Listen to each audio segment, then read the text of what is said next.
Are we live? Yes, people. Welcome back. Welcome back. The first official watch along for the season. Charity Shield, Community Shield, whatever you want to call it. It is the opener, the official opener of the season. Where it's one of those trophies that you win it, you think it's the best trophy in the world. And if you lose it, it doesn't matter. It's literally one of those. So, Manchester United versus Man City. What can be taken from today's game, if anything? What are the strengths of the teams that we are playing, that Man United are playing, that Man City are playing? I can see the lineup. We're about to kick off in about 10 seconds. I can already see the lineup from a Man United perspective, especially in attack, is quite strong. I'm surprised to see Bruno and Kobe start since they haven't had a pre-season. I was expecting to see maybe Sancho start today, and it has kicked off, guys. So yeah, I'm expecting to see zirkzee, Sancho. So I'm very surprised to see both Kobe and Bruno. I can understand a little bit Lissandro starting and Dalot starting, due to their injuries and trying to get them up to speed and whatnot. I guess you could argue the same for Kobe and Bruno, but I'm just surprised that the team that we have seen in preseason hasn't started today. I'm just surprised. And if I'm Jaden, I can understand why someone like Sancho would be quite annoyed that he hasn't started today. But it is what it is. It's a team that the manager has selected. And if you know anything about me, I have my reservations around this manager. I am definitely one of those Manchester United fans that could see more benefits of letting this guy go than keeping him. I definitely thought that we would be better off getting rid of this manager in the summer and bringing in someone better. Ineos have decided not to do that, and so what else can we do? Literally, I'm not going to sit here and be sour and be bitter and be angry. If I do continue to see certain failures and fails from the manager, I'll point it out. Of course, I will. I'll point it out. However, I'm not going to sit here and just keep dwelling on, we should have gotten rid of him. We should have got rid of him. I'm not going to do that. I'm going to try to be as positive and as optimistic as I can. So the game just started. 2 minutes gone in the game. Really, nothing's happened. United have the ball at the back, passing between each other, quite low.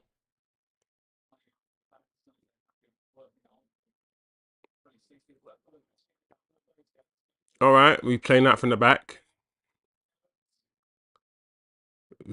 keeping the ball decently. Back to Evans, back to CASEMIRO, who's dropping deep as one of the defensive three at the moment, with Maguire and Evans splitting whenever Onana has the ball. So that seems to be quite a deliberate shape.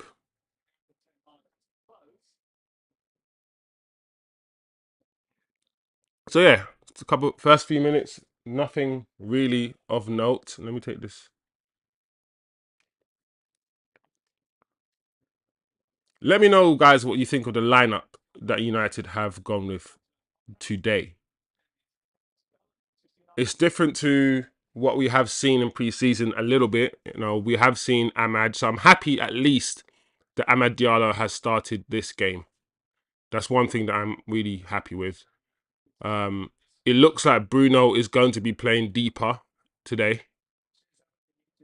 potentially. Ooh,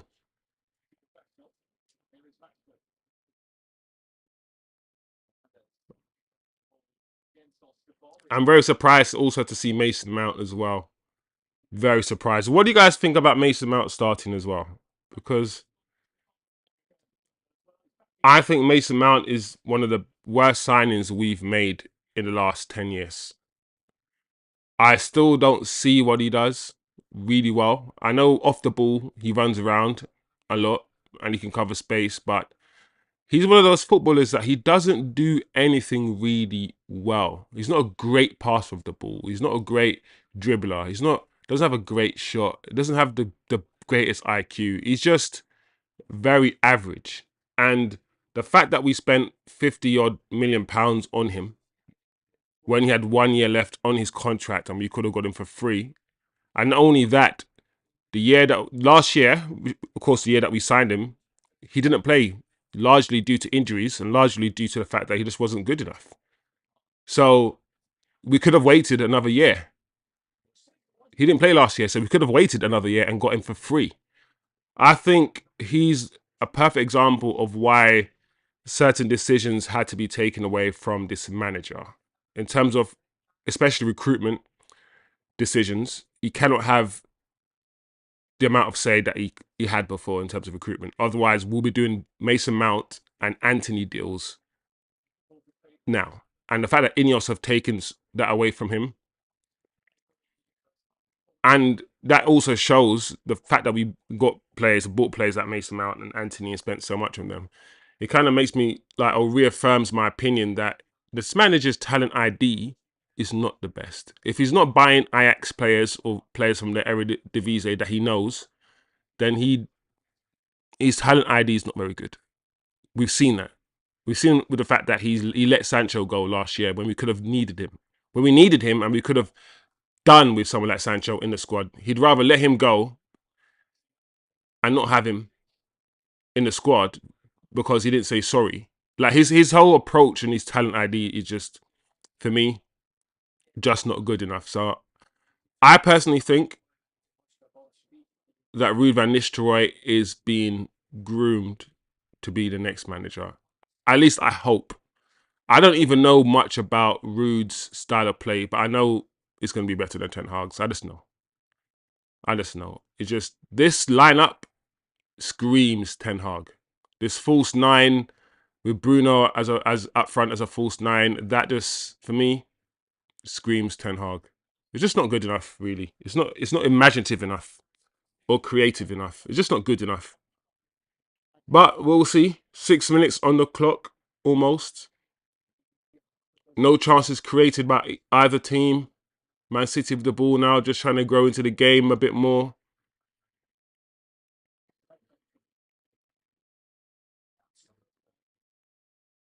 Of Kobe playing next to Casemiro, and that's another thing. Like, Kobe, to me, needs to play closer to the goal, closer to the opposition goal, nearer to the striker. Like, he should not be playing alongside Casemiro in a double pivot. He shouldn't have been playing alongside Declan Rice in a double pivot. He's not a DM. If you watch Kobe Manu and think that Kobe is a DM, then I don't really know what else to say to you. He's not a DM. And he really needs to be playing either as a 8,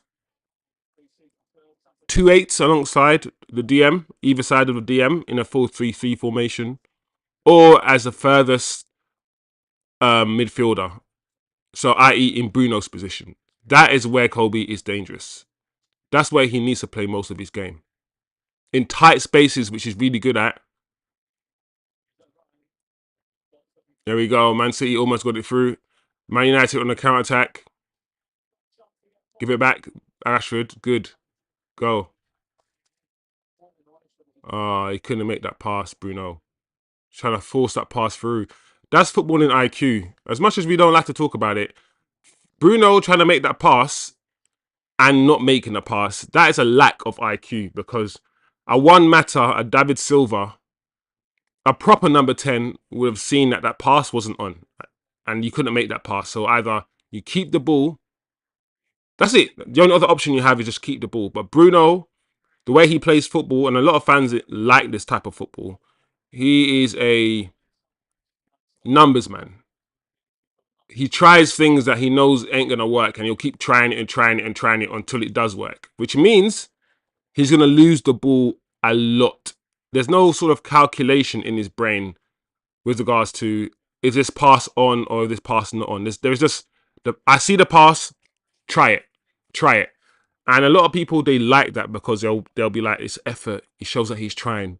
But to me, giving the ball away 40-50% of the time and putting your team under pressure and then conceding goals because of it, it's not good.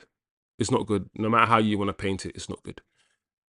So I prefer a number 10. I pop a number 10. The Neymars of this world, the Messis, the Griezmanns, the Ronaldinhos. Those to me, players who can do everything on the ball, who can dribble, carry the ball, shoot, have a good footballing IQ. Those are the real number 10s. And if you're gonna play and someone in the number 10 position, play a number 10. Don't play Bruno, who is technically a box-to-box midfielder or number 8. That's what he is. Anyway, United on the break. Foul from Ahmad.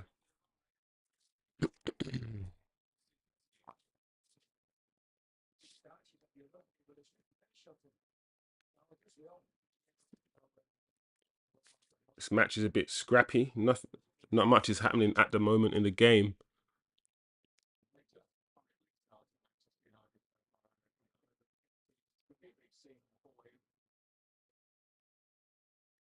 We are putting Man City.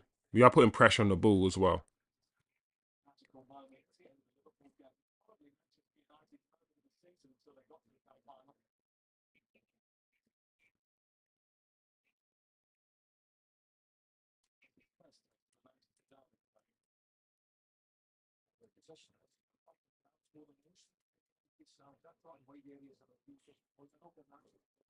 Yeah, it's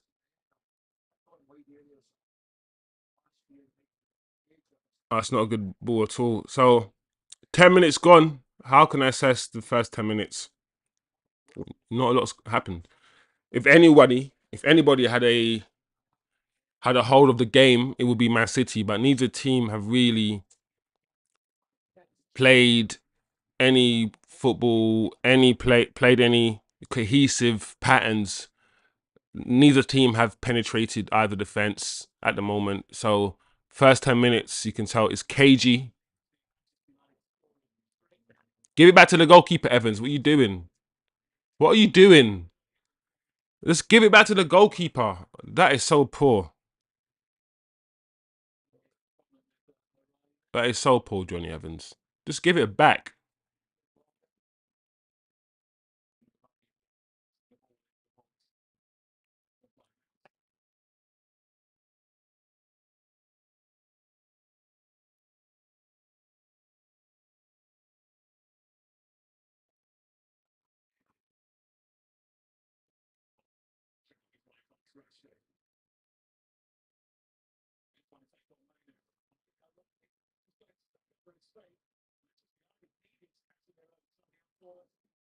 Oh, wow.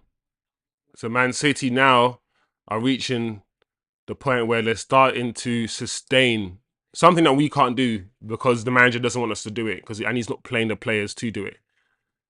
Sustain attacks. As in, as soon as they lose the ball, Man City, they win it back and they go again. And another way to sustain attacks is simply by not forcing it.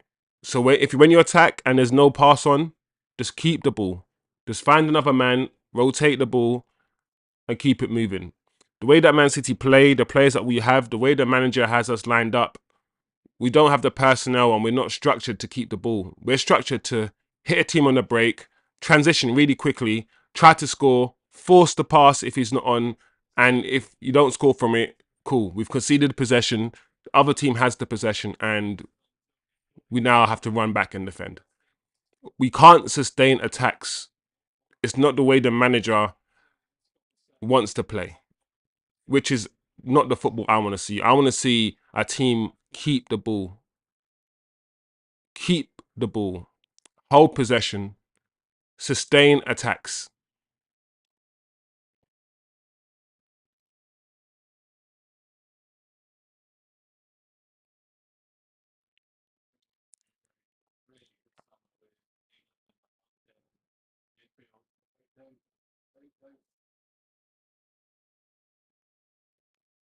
Hmm.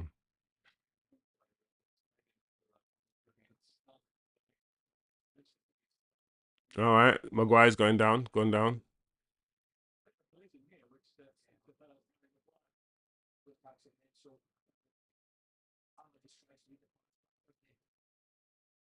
Let me read some of your comments. ADH Autist. I want United to win. I like Diallo. Yeah, Ahmad. Hopefully, he's been given the opportunity now to cement his name, cement himself on the right hand side. So hopefully he takes it. Hopefully he grasps it. He grasps it. He has a talent. We can all see he has a talent. He went along to Sunderland. He proved himself. He came back, scored goals in important games, played well when we needed him to, proved himself. So it's really the manager. We just hope the manager continues to see what we all see in this guy, that he just play him, play 3 games. I don't do what you did with Garnacho. You played Garnacho 5, 6, 7 games in a row. Play some of these players 3, 4, 5 games in a row. Don't just play them 1 game, then take them out. You're not going to gain any form of consistency like that. So I just hope the manager just plays the guy. You know, Celtistic, I haven't really seen enough from Mason Mount to understand this role on the team. Yeah, like I don't understand Mason Mount's role. Like I get why he might be playing in this match because, like I said, he's a runner. He runs around, so he covers grass. He's basically Fred. He's basically Fred. But I don't even think he's as talented as Fred Mason Mount. I don't even think so. But he's that runner. But other than that, he offers nothing. I don't think he offers anything on the ball. So when we want to play the football that I think or I hope United want to play, which is more possession based, he's not good at that. He's not that sort of player. So I don't even get Mason Mount. Like I said, Mason Mount is a tragedy that we bought him. He's not good, and the fact that he can get away with not being good while wearing the number 7 shirt and nobody really talks about it is also a travesty. It shows that some players can just get away with certain things and some players can't. That's all it is, you know. What does Bruno do? I don't know, man. Give the ball away. That's what Bruno does. I'm tired of talking about Bruno, really. He's like Marmite. So many people, so many fans love Bruno, love him, and a lot of players can't. A lot of fans can't really see how his negative attributes affects us so detrimentally. They can't see it. All they see is at least he tries. At least he tries. At least he runs for the team. At least he gets assists.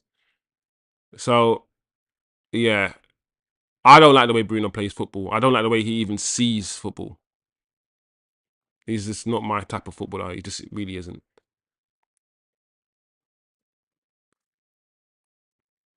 I think Mason Mount has really settled in United's team. Rasmus is similar. Um, I don't think he need. Oh my lord. Ah, all right. Doku, Doku just danced through on the left hand side. Got past Dalot with ease, but the cross didn't find the Man City shirt. So that was probably the clearest opportunity that Man City have had. And Doku seems to be the go-to person. So neither team have really created a chance by carving a team open. It seems as if individual brilliance might be what people are waiting for Doku to dance past 2 players, or waiting for Ahmad to beat a man. But Man City are warming up now. You can feel it. You can tell they're more comfortable on the ball than Man United are. They know what they're doing. Clearly know what they're doing on the ball.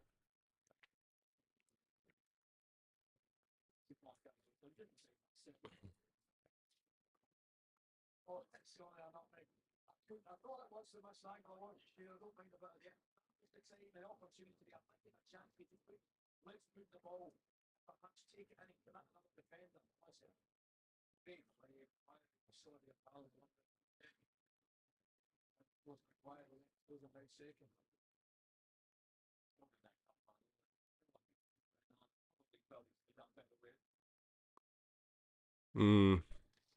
But while on other news, guys, as you guys will probably already know, breaking news: Manchester United have finally agreed a deal for Dalot and Mazraoui, which is in the region of 60 million euros. So it is 45 million euros agreed for Dalot with 5 million add-ons. 15 million euros agreed for Mazraoui with, once again, 5 million add-ons. So in terms of actual fee, without the add-ons, we're talking about 60 million euros for both players. 38 million for Dalot, 12 million, around that much for Mazraoui. So really and truly, £50 million, £50 million for both of those players is a really, really good deal. Really, really good deal. If you think about it, what Ineos have done, because Bayern Munich were demanding at least £40 million for Dalot, and they wanted at least £15 million for Mazraoui. And Man United and Ineos have managed to negotiate a deal for £38 million, around 45 million euros for Dalot, and 13 to 12 million pounds, around 15 million euros for Mazraoui. So that is really, really good business. Listen, if it was just Haaland almost scored.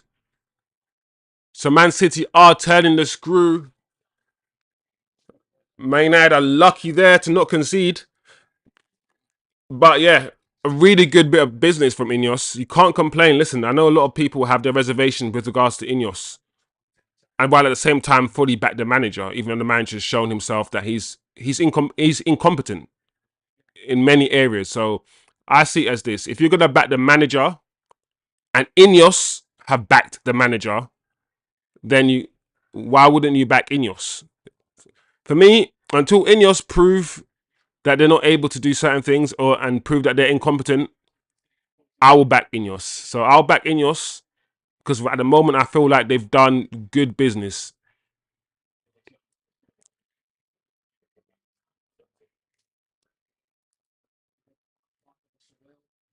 Man City dancing into the penalty box. Bob. I've never heard of that player called Bob. A player called Bob, you know. How can his name be Bob? What is that? His surname is Bob. My gosh. That's why I think, listen, just play the Sanchos, play the front three you've been playing, and bring on the Kobe Mainus, bring on the Brunos at halftime to give them a run. Like, I don't know. I don't really agree with this lineup at all. At all. But going back to the signings, like I've said, guys, those two signings are official, have been confirmed. So that also means that this back four that you see today will largely be changed by the time the season starts. I assume that De Ligt will be playing right centre back instead of Maguire.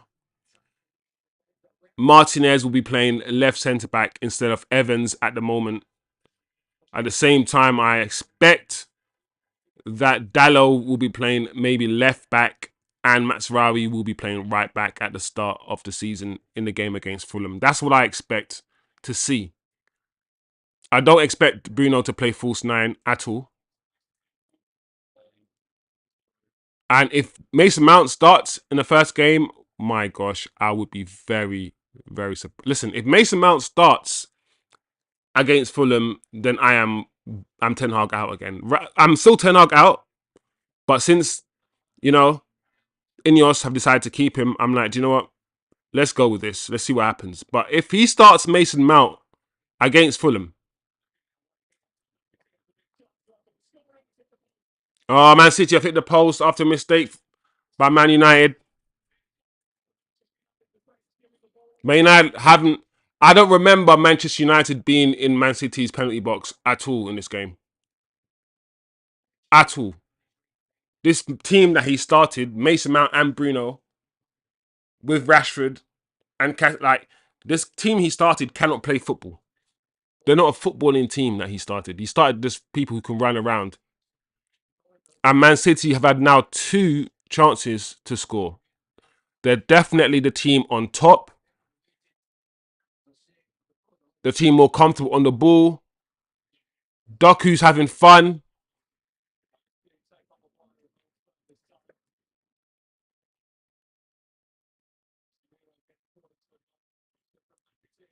Man City are doing the overloads on the wing. And the likes of Rashford and Ahmad are probably not getting back quick enough. The fact that Man City are playing the youngsters, which I expected to see us play likes of Zirkzee and whatnot, and they're still on top. And this is what I'm trying to say. This is not Man City's full strength team. And this is probably, according to our manager's eyes anyway, probably the strongest team he'd want to play. And we are getting schooled in how to play football. The movement is not there anymore. Johnny Evans now has the ball. There's nobody moving into space to receive it. At least Kobe Manu's dropping deep now.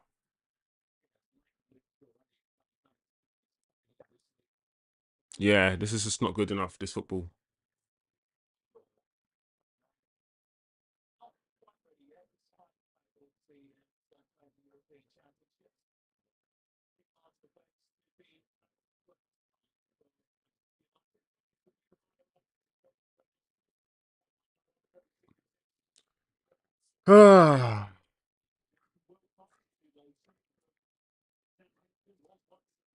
I'm glad that we got the whole new setup watching the game. You got Brailsford, you got Wilcox, Barada.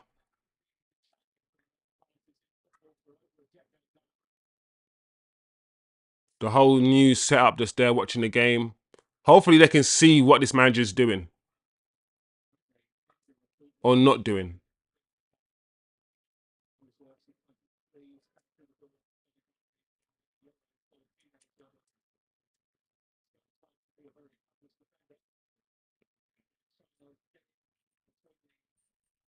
Oh,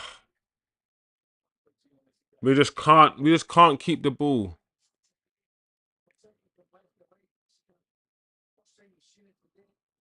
Yeah.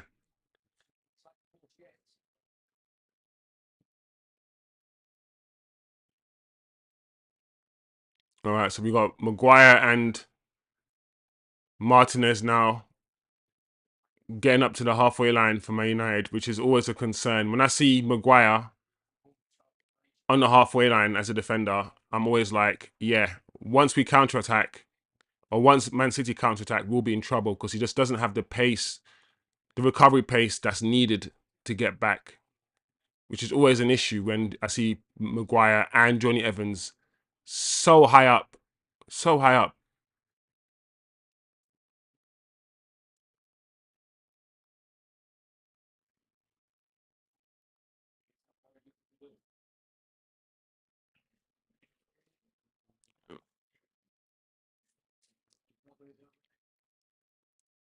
Ruud van Nistelrooy actually looking like our manager. Look at him.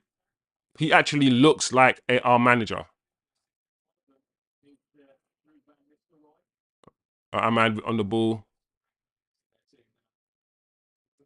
There you go. We're playing now. We're playing with the ball a little bit. That's not good enough, guys.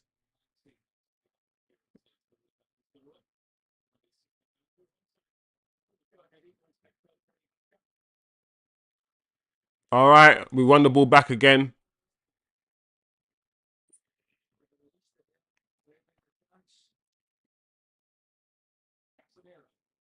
All right, to Mace Dalot. All right, this is much better. Now we're keeping the ball. Now we're moving it. Much better. Unlucky, Ahmad. The first time, the first time in this game that we're actually in, or we've got into Man City's box, and it was Ahmad Diallo that weaved his way through two or past 2 players. Not a good shot. He couldn't get the shot. He couldn't get the ball from under his feet. But at least, he had the ability to weave between those 2 players. And that's the first time we've had any meaningful attack. in half an hour. So not good. Not good at all.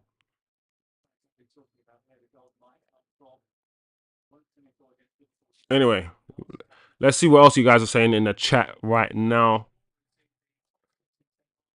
All right, you meant Mason Mount hasn't settled. Yeah, yeah.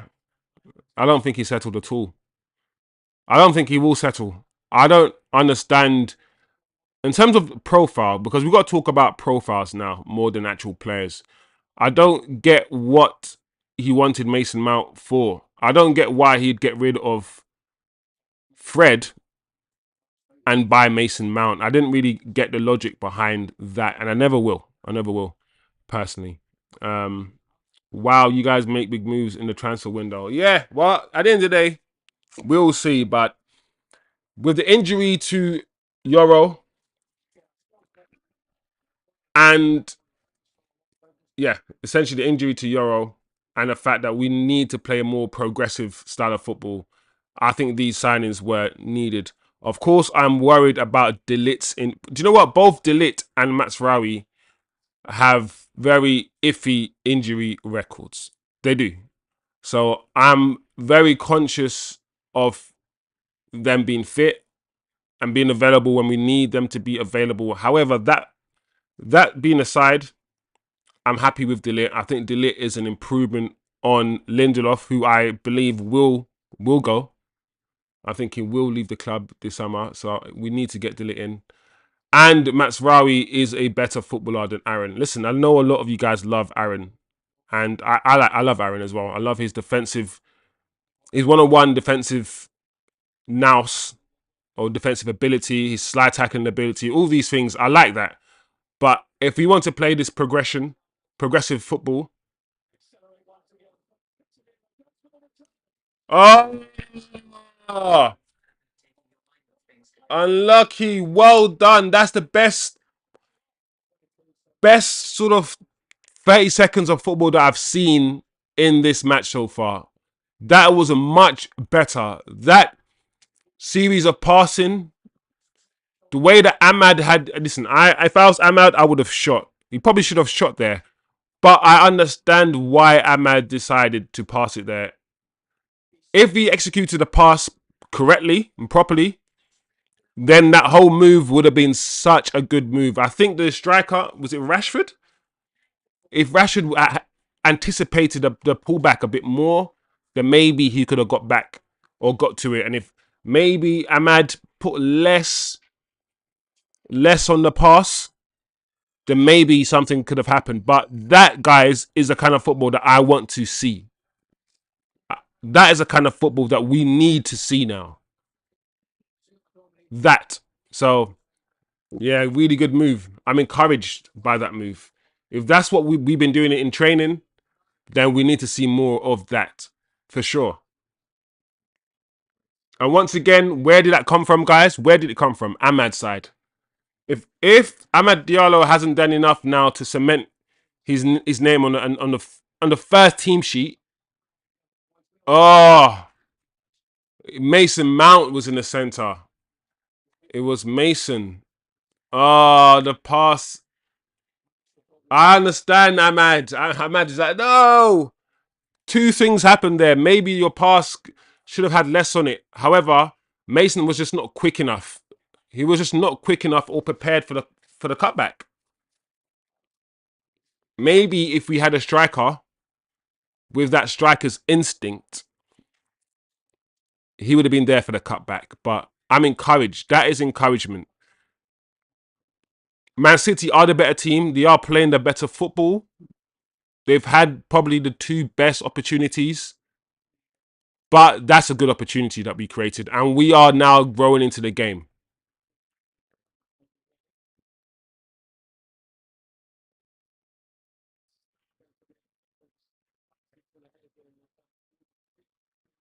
Oh,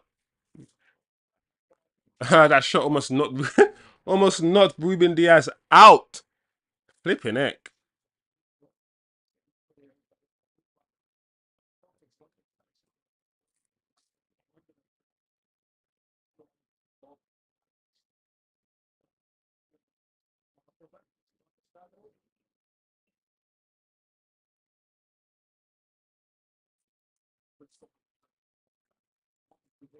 Yeah, Ahmad should have shot there. He should have shot. The thing is, even if Ahmad did make the pass and he got to Mason Mount in an open goal, the way that Mason Mount has been playing for United over the past year, I could see him scuffing the shot and missing an open goal. I can honestly see it. Honestly.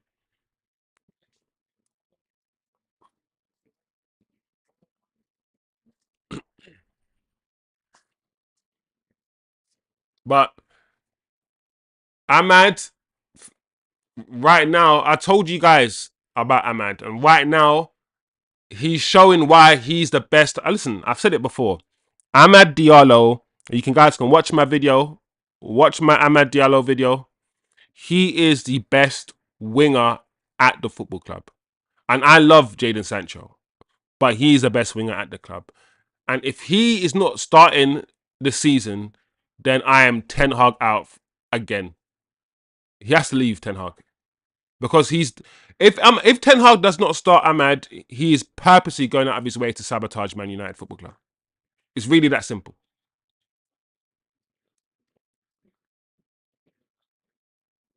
Ahmad Diallo is him.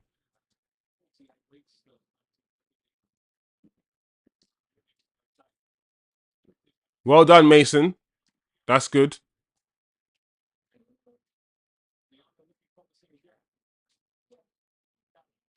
That's good. That's good for Mason Mount. Ahmad driving forward, give and go. Oh, Rashford, you got to do better than that.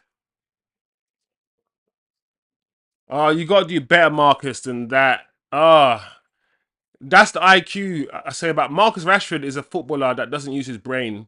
He uses his instincts, right? He uses his instincts, Rashford. Like he's an instinctive player. He's not a calculated player. I just think that decision to go with the inside of his right boot to try to curl the ball into the far corner, I don't think that was the right decision to do. I really don't. He potentially could have controlled it with his right, brought it onto his left, and then shot. He could have done so much with it. I don't think that decision was the right decision, personally. But Rashford is not a striker, and he never has been a striker.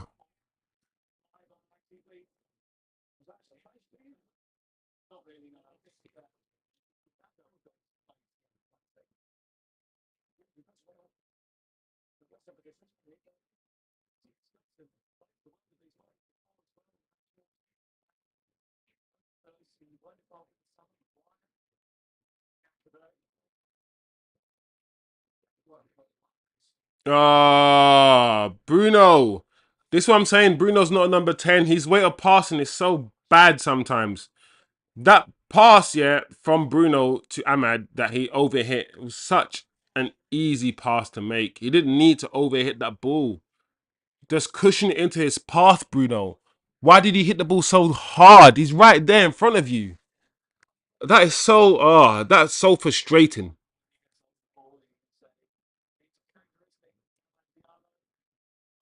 So let's say first 25 minutes, first 10 minutes, okay, first 10 minutes of the game, neither team had a hold of the game.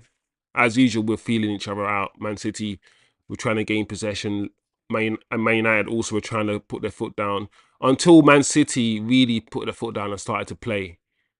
Now, the last, let's say from 15 to about 25, it was all Man City. It was all Man City. However, for the last 10 minutes at least, Man United have got back into the game. They've showed Man City who, if they ever felt comfortable, if they ever felt that United weren't a threat, I think we reminded Man City that, yeah, we're here to play, we're here to win this game. So the last 10 minutes have been encouraged by how we're keeping the ball. Yes, we can keep the ball and we can create chances. At the moment, we just need to take one of these chances that we create.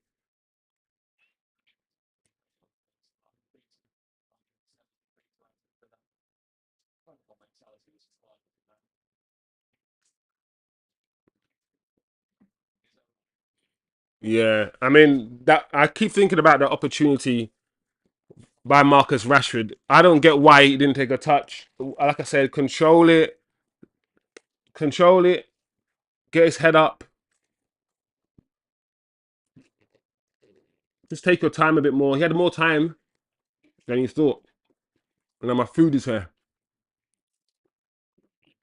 Mm.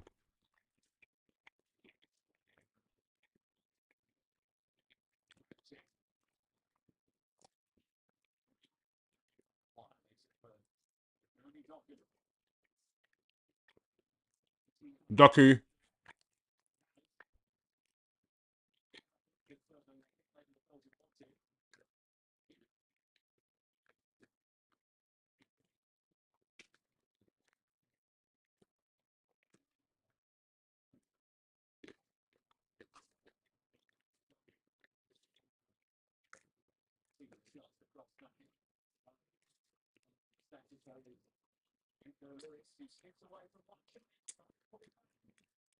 good defending for Man United. Man City weaving their way into the box. Cutback blocked by Maguire.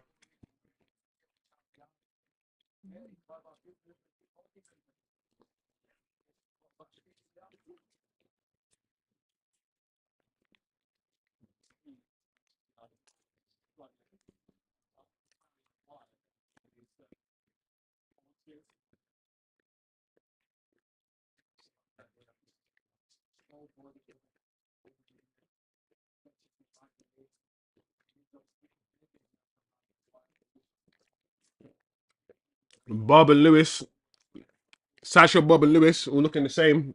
How can Sasha, Bob and Lewis both look like Sasha Bob? How can they both have the Sasha Bob haircut?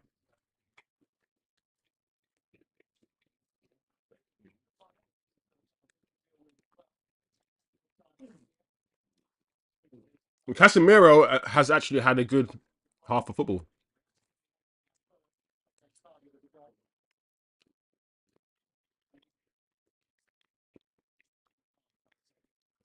A lot of people are talking about Casemiro's legs being gone.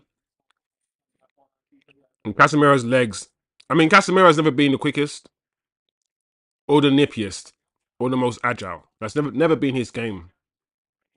And I don't think his legs are gone either. I think what's happened to Casemiro is that the type of football or the formation and the strategy that the manager tried to implement last year was not cohesive or conducive or helpful to his game. It didn't. He was left in the midfield on his own a lot of the times. And today, in this game, in this match, out of the 3 or 4 midfield players that are playing right now, Casemiro is the best midfielder on the pitch. He's having a better game than Bruno. He's having a better game than Kobe and a better game than Mason. He is. He's playing well. And the reason why he's playing well, especially, is because the midfield is compact. He plays best when he's next to Cruz and Modric. He wants players next to him. He doesn't want Mason Mount and Bruno to be up the field acting like strikers. He needs midfielders around him, and that's what we have. When we play in a compact style, we see the best out of Casemiro.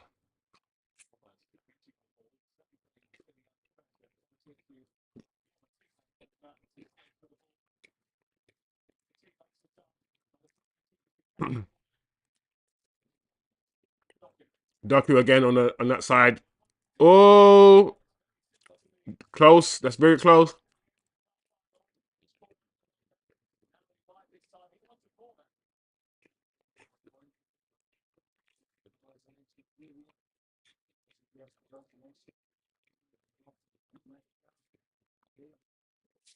Yeah, I don't think it took a deflection at all, man.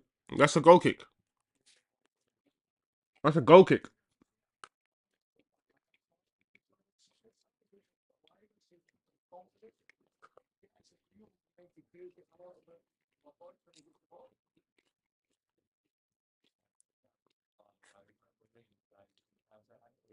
Mm. Oh, I'm hungry. Mm. Some good food, man. Some good protein, chicken, lamb. Mm.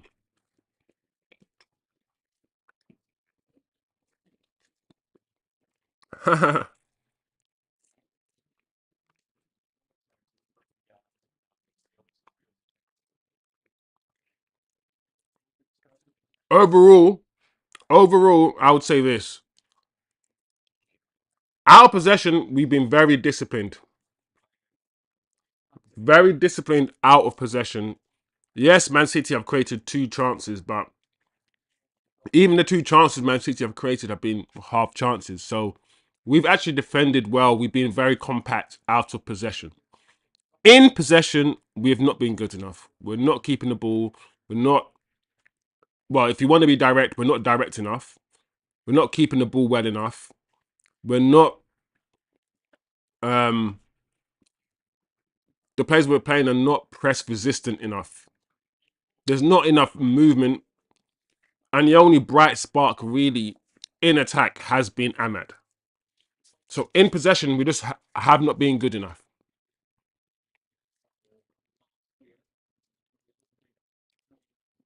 I don't think, yeah, you can play Bruno, Rashford, and Mason Mount together because all 3 of these players that I just mentioned are poor on the ball.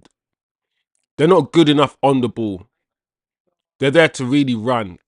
And if you just play with runners, and I've said before, if all we do is play with runners, then as soon as we get the ball, we're not going to know what to do with the ball. We need to go and play with players that are good on the ball. We don't look after the ball well enough. As a team, under Ten Hag, especially last year, we don't look after the ball at all. We just get the ball, attack. We don't have the intelligent players that are needed to keep the ball.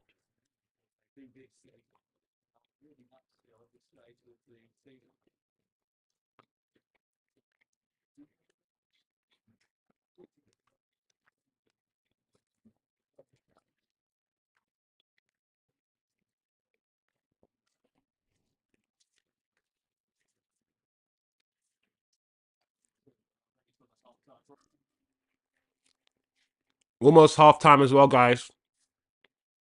Let me know what you think of the game.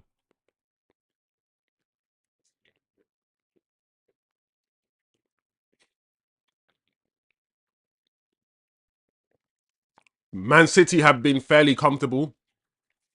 Man United haven't overly been stretched either. Neither team are really taking it to each other. It still feels a bit reserved, the game.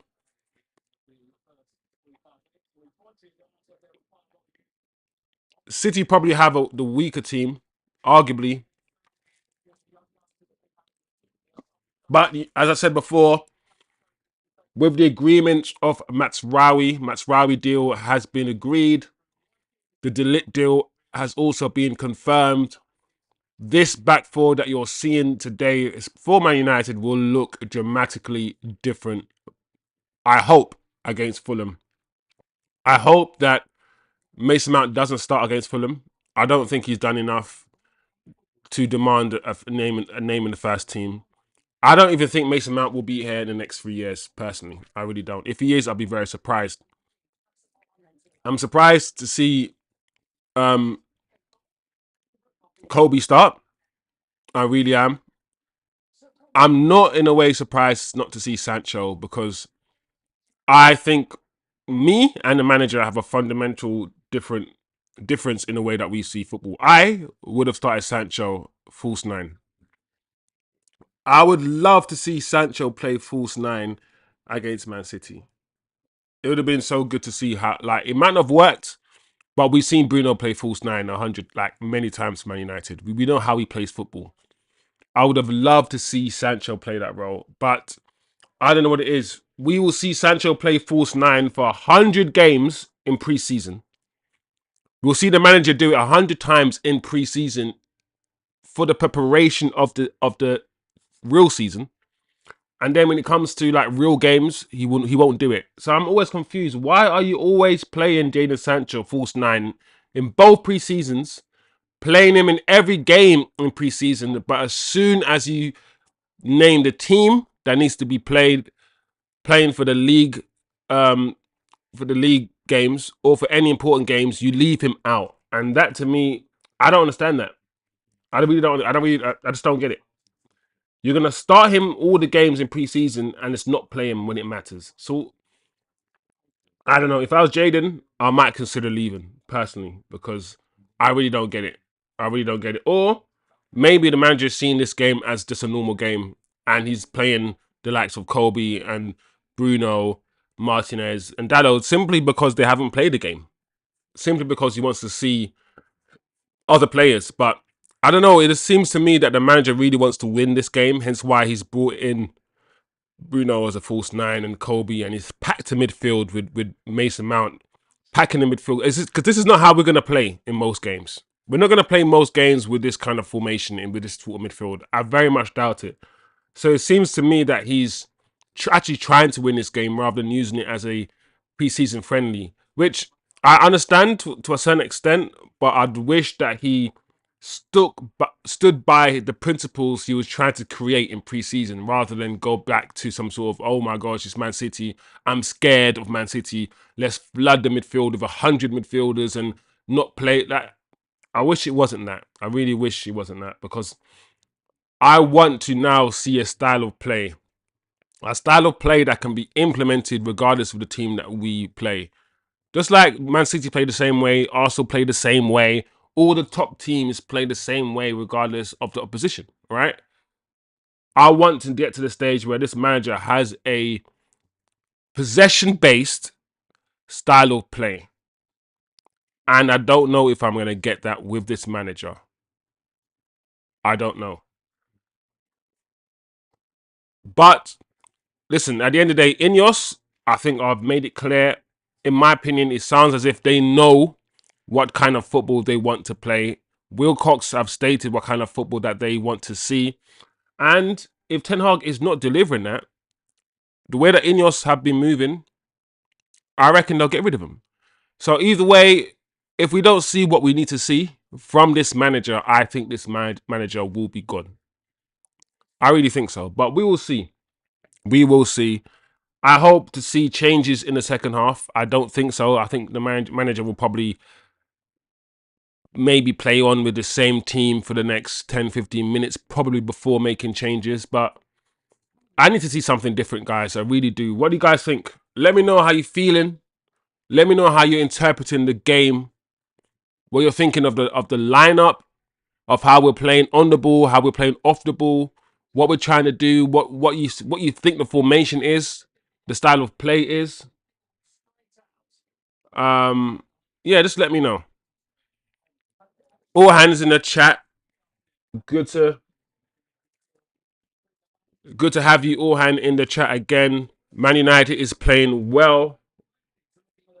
Says Orhan in the chat. They're not playing badly. I would say that Man United are not playing badly. I do want to see more from Manchester United on the ball. But like I said, given the fact that we've got more players to come in, so have City. This is not City's first team or strongest team as well. So we have to look at both things and take both sides into consideration. However, let's see zirkzee. Let's see zirkzee. Let's bring on Sancho. You know, let's buy Sanderberg. Let's get Sanderberg, who is a footballer who can actually play football, who can actually who's a DM who can actually play out from the back and keep the ball moving, rotate the ball. Let's go and get him. Anyway, guys, we will be back in 5 minutes. We're taking a very quick break, a very quick toilet break. But yeah, we'll be back in a few minutes for the second half. So yeah, stay tuned, guys. Please, if you're new, smash a like, subscribe. It's a brand new channel where we talk about football. We analyze the game. We analyze the football strategies. We try to talk about what we're seeing, what's unfolding. We stick to football here on this channel. We try our best to do that. So yeah, we'll be back in a few minutes, guys. Stay tuned.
Are we back? Are we back? Let me know.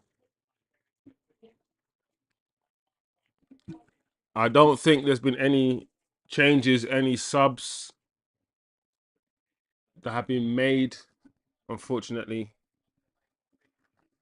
in the second half yet or at half time. So we are probably going to kick off with the same team that started the game. We have another comment. Orhan in the house. My opinion on Ten Hag is that he should have been sacked last year. Maybe the club knows something we don't know. Well, Orhan, there's many things coming from the club. There's a lot of people saying the reason why they didn't sack Ten Hag last year is because they would have to pay him off around £10 million or something, and they didn't want to pay him off, or they didn't have the money to pay him off.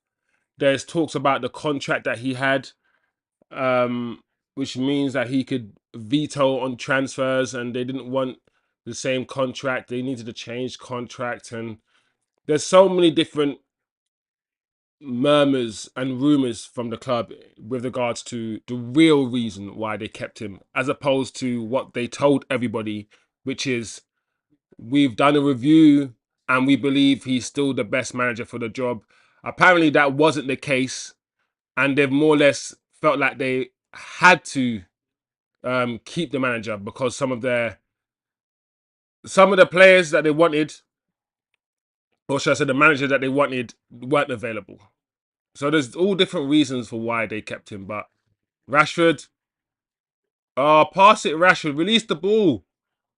Oh, it's just too much, Marcus. You did well up and always up until a point, but you try to do too much. It's like your footballing IQ hasn't improved from when you were 18 years old. You still don't know when to release the ball.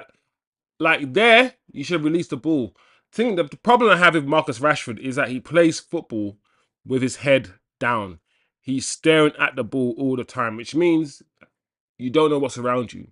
And that's why he makes bad decisions. The reason why Rashford simply makes bad decisions is that his awareness isn't good. His awareness isn't good is because when he's moving at 100 miles an hour, his head is down looking at his feet. He's not aware of what's around him. That is IQ. That's IQ. That's footballing IQ. And also technical ability. You should be technically sure enough that you don't need to stare at your feet when you're dribbling. You should be able to play football without staring at your feet. You should be able to. And Marcus Rashford finds that difficult. But it is what it is. It is what it is. Um, yeah, so like I said, yeah, I honestly believe that surely the club, if they have to make the decision again, they will make the right decision and get rid of this manager. Because now the manager could complain before, Ten Hag could complain before that he never had the structure, he never had this, he never had that. They're going to give him the structure, they're going to give him all the things that he complained about, they're going to give him enough players, so if one player's injured, he's got another player. So injuries are not going to be an excuse anymore once we have a very fit and thick squad. So we'll see. We'll see what happens.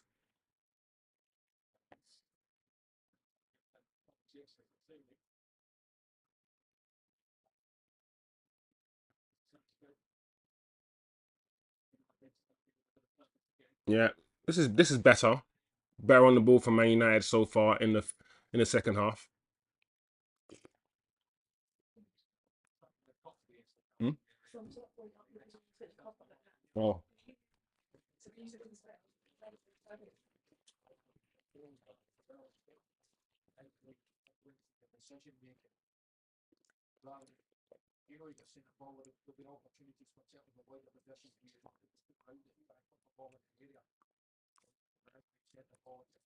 come on, United. Come on.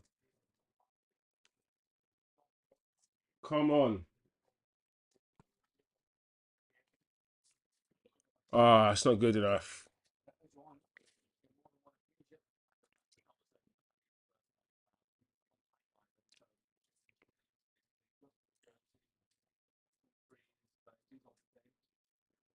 I really want to believe in Rashford as well.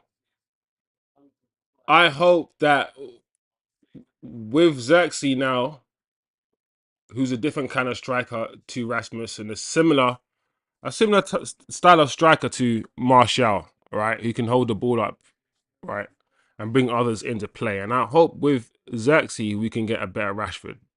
But honestly, guys, I don't know, man. Like, if you're Jadon Sancho right now, you're thinking, why does Marcus Rashford gets to play all these games and gets to be played into form game after game, and all I want is just one game. All I want is just one game. One game. Just play Sancho on the left. It's very like it's the idea, yeah, that the players are not treated the same. You got two talented players, Rashford and you have Sancho. And you have Rashford who gets played and played and played and played, even when he's not playing well. And Jaden's just there thinking, how can I not start a game? How do I not even get a game at least once? It's actually quite crazy when you think about it. Sancho is better than Rashford. He's better than Rashford. He's younger than Rashford. He's English, but yet he's not treated anywhere near the way that Marcus Rashford is treated. It's very, very strange. We've seen what Sancho can do if you let him play. Just let the kid play. Give him 3 or 4 games in a row. Like, honestly, a bad Sancho performance is still better than an average Rashford performance. Honestly, a bad Sancho performance is better than the average Rashford performance. What's Rashford done in this match? And yet, a lot of people will say he played well today. Yet, you can't remember anything he's done in this match. I just feel like when people watch football, they select their eyes that they use. When you're watching a certain player, you watch that certain player with a different set of eyes. There wasn't a beautiful delivery. I can't stand these commentators. The way that they got excited over that simple turn from Bruno, who had no players around him, a very simple swivel.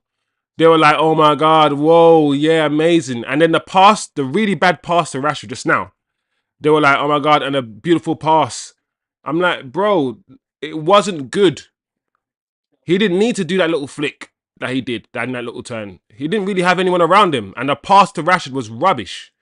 It's just like, just say what you see. Just say what you see. Stop lying. Stop lying.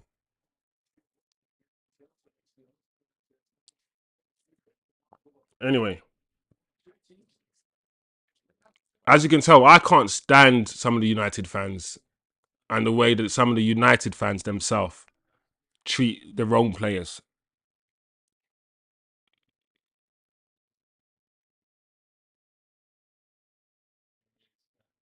Anyway, here we go. Bruno, is he on? Oh! Oh, is he on side? He's offside. He's offside. I was going to say, what a goal, Bruno. That's what Bruno can do. That's the problem we have with Bruno. As frustrating as he is as a footballer, he is offside. As often as he loses the ball, as bad as his first touch can be, all of these things at the same time, he can produce something out of nowhere like this. Like this. Yes, he was offside, but on his channel, we have to give credit where credit's due. I might not like Bruno, but if he's done something really good, you gotta call it out and you gotta give credit. Listen, we can't just be biased and just have agendas. And that goal, even though it was offside, that goal from Bruno was magnificent. It was. It was a beautiful goal. But anyway, it's offside and it's still 0-0. So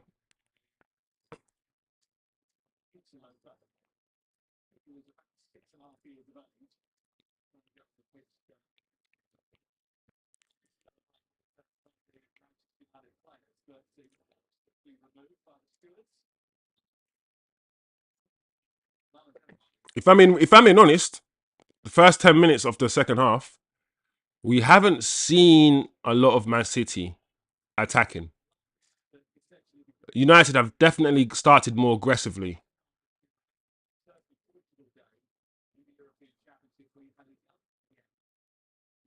Uh, wow.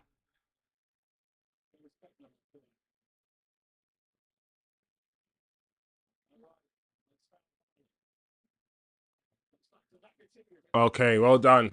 Do you know what I liked about that attack from Man City? 55 minutes gone.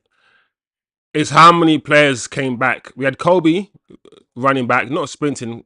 We had Mason Mount sprinting back. In fact, Mason Mount actually started behind Kobe and he managed to get back before Kobe Manu. As you can see, last season, when Kobe Manu played next to Casemiro, Kobe Manu does not like to run back and defend. He does not like to. You can see that it's not his thing. Hence why another reason why I say Kobe Manu is not a DM. He's not someone you put in a double pivot. He's someone you play in a more advanced role simply because that's what he likes to do and that's what he's good at. Many times last season we conceded because Casemiro was by himself and Kobe just couldn't get back quick enough. That's true.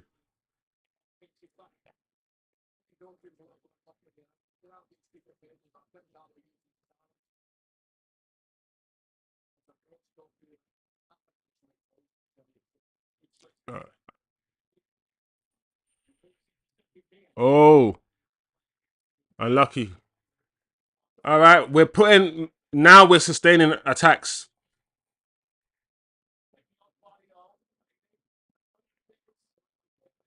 What a ball from Bruno. It was a smart ball from Bruno.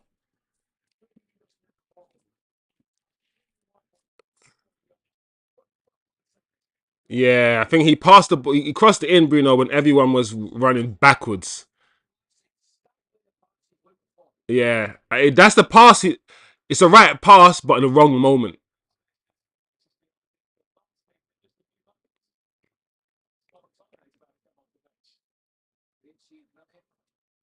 Scott McTominay is about to come on. You're gonna bring Scott McTominay on, my lord. If I was Jaden, I need to leave. Corner by Man United.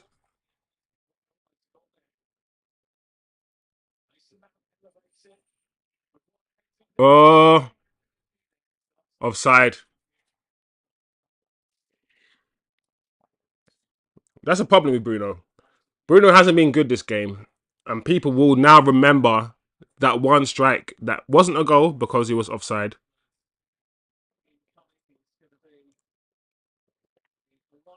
Wow. We got all of these substitutions and still no Jaden Sancho. Wow.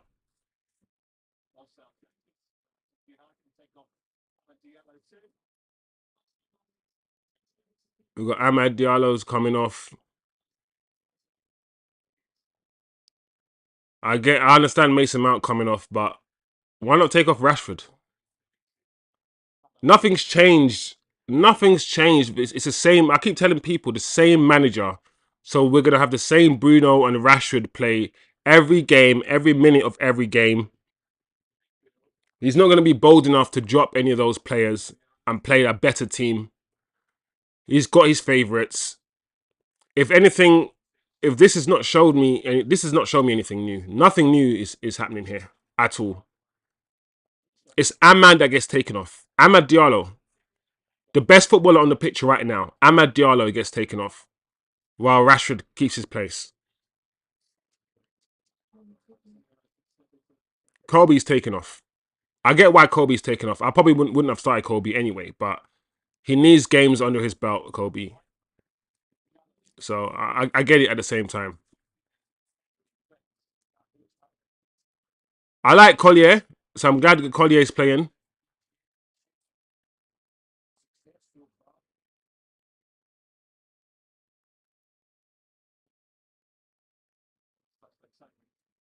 I think Ten Hag wants to win this game. I mean, so does Pep want to win this game, but Pep is using this more as a way to get his players fit than anything else. Whereas I think Ten Hag actually wants to win this game.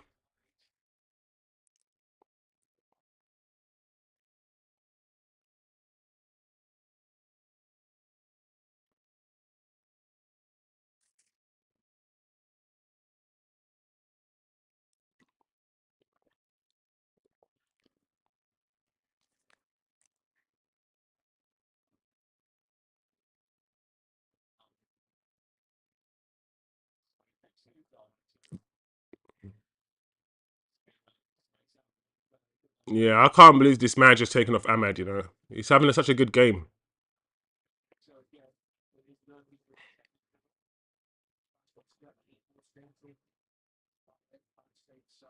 So since these substitutions, it looks like Pelestri and Garnacho might be playing on the wings, and Rashford may be playing up front. Yeah, Ten Hag is the devil. Like I said to people, listen, we can get excited all we want about our new signings, right? We saw what the manager did last season and what type of football he wanted to play last season. We saw what he did for the whole of the season with the players that he had. There's a lot of people now who are totally forgetting the season we had and what the manager was putting us through.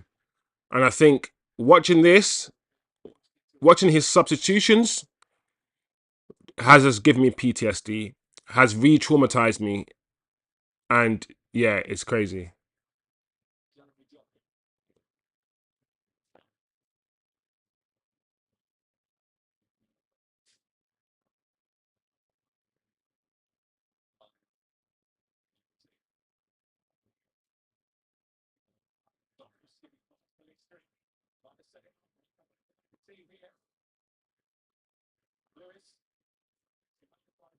All right, good pressure for Man United. So is Casemiro going to centre back?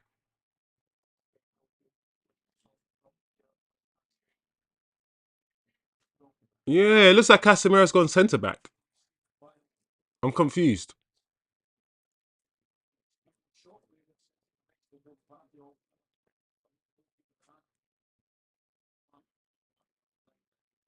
Oh, I don't know.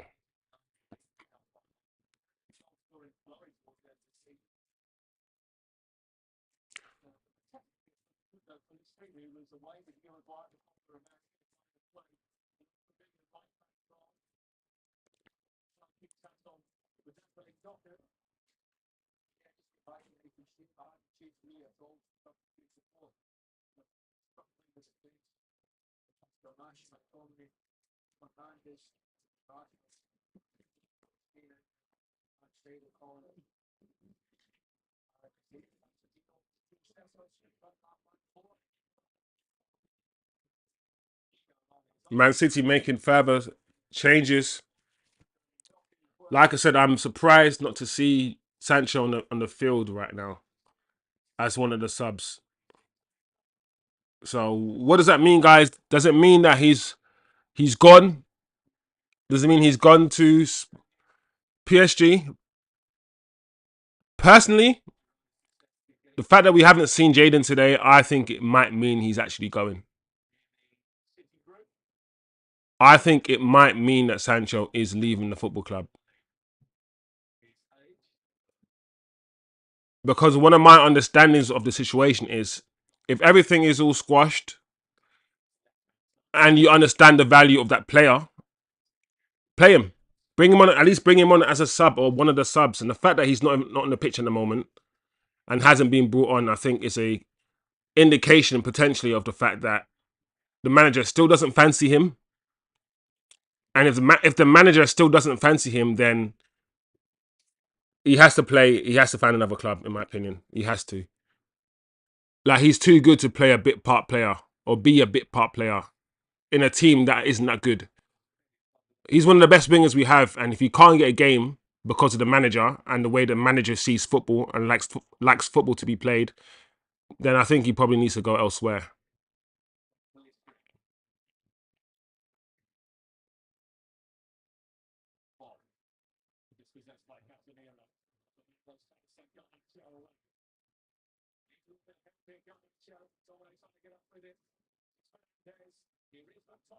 Oh my gosh.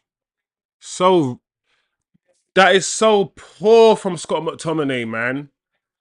Oh, just control, get the ball under control. Why are you letting it go across your body? Oh man, you had Garnacho and Rashford waiting for you, and you decided to let the ball come across your body, McTominay, rather than instantly trying to fire it back across goal towards Garnacho. That was the right thing to do. You either had to get it under control straight away with your right foot, just control it, or instantly give it back towards Garnacho.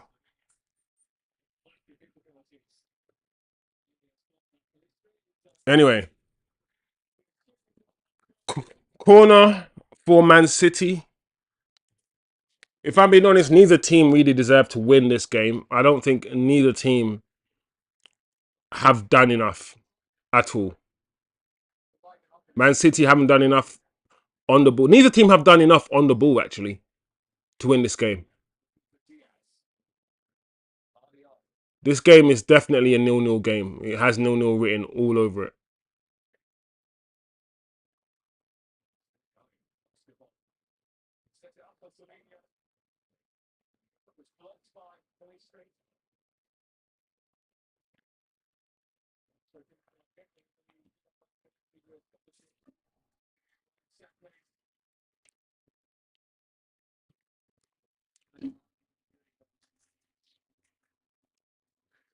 Let's read some comments.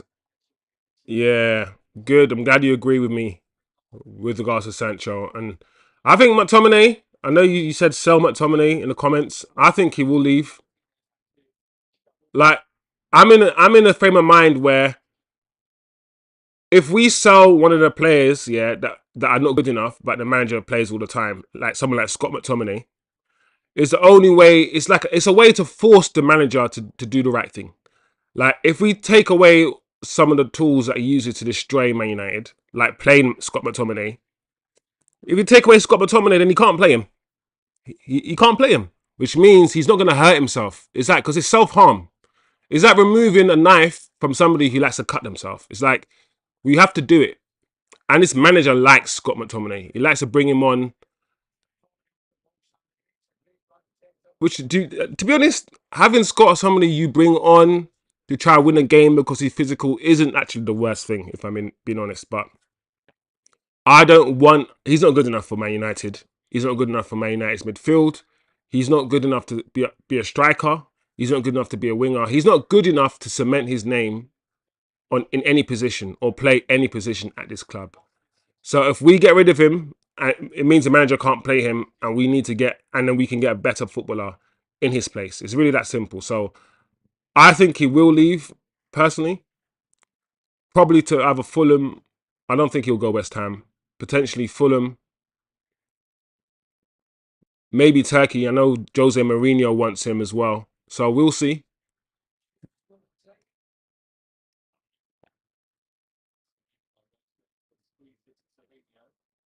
Yeah, this game is it's becoming a very fishy game now, especially after now the changes.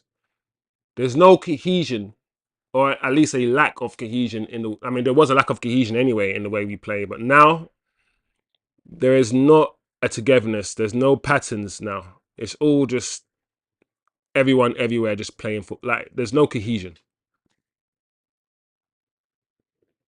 Palestri playing right back. All right, that's interesting.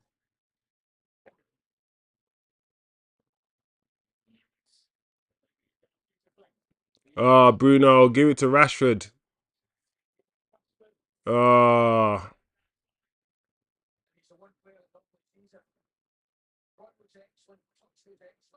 oh great turn.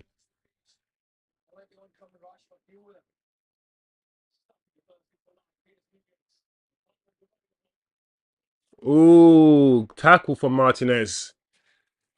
I don't even think Martinez needed to make that. Well, he needed to make a challenge, but I'm not quite sure he needed to go to ground there, Martinez. Yeah, I mean, he got to the ball first, even without sliding. I don't think he needs to slide there, but it is what it is. I think Martinez is a type of player he wants an attacker to feel a bit of pain every time he faces him.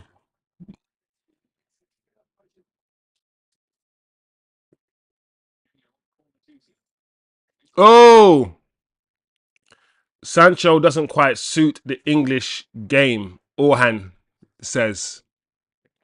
I understand where that comes from, where that type of thinking comes from. But I disagree because I see players similar to Sancho who play well in other clubs. I don't think it's the English game. Like, for instance, look at all the Man City players, Orhan. You could argue all the Man City players, all the little tiki-taka players that Man City have, you can argue they don't suit the English game. But what's the English game, Orhan? Because there is no English game. There's Pep Guardiola football, who likes tiki-taka football.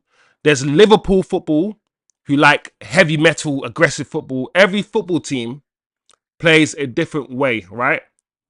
And I believe in the right team, in the right system, Jadon Sancho will work. He will work. He he will play well. I really think so. And I strongly believe that Jadon Sancho in like a Pep Guardiola Man City team that like to keep the ball, that play a technical game, I think Jadon Sancho will work well in that team.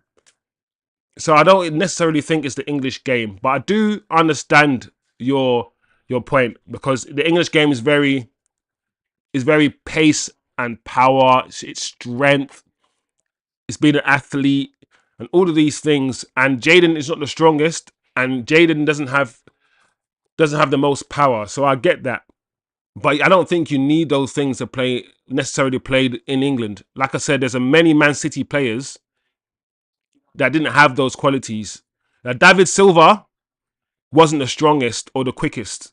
David Silva wasn't. Mahrez wasn't either. A lot of the Man City players and the way they play football is more technical rather than about strength. So it depends more on the team and the way the team wants to play football rather than it does on the country.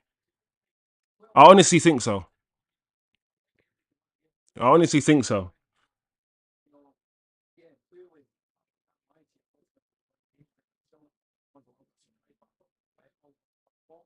Because you can't reach the semi-finals of the Champions League, beat a physical PSG team. This PSG team was very physical, and not being able to do it in the Premier League. Also, I've seen Sancho in the Premier League, and I've seen him play well, and I've seen him play better than Garnacho. So I think it's also a myth that's been circulated that Sancho doesn't play well in the Premier League. It's not actually true. It's a lie that's been because who played well for Man United last season? Apart from Kobe Minu, nobody played well for Manchester United last season. So I could argue Garnacho doesn't play well in the Premier League. I can argue all the players that didn't play well last season don't play well in the Premier League. It's just like I don't think it's true. Personally, it's a myth. Every player has strengths and every player has weaknesses. Just play to the certain player's strength. That's it. Play to a player's strength rather than their weaknesses. Oh, yeah, this is not good at all. Not gonna lie, I want to see Zirkzee now. I've had enough of these players. I've had enough of what I'm seeing right now. Yeah, we need to see Zirkzee on the pitch. I need to see something different now.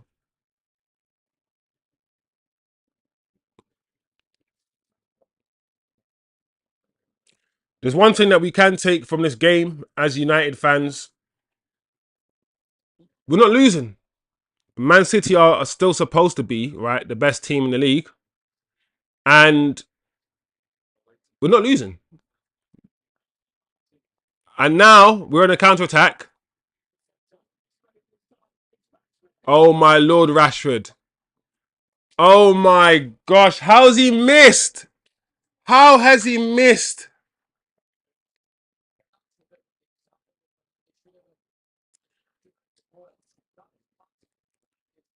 Garnacho did the right thing.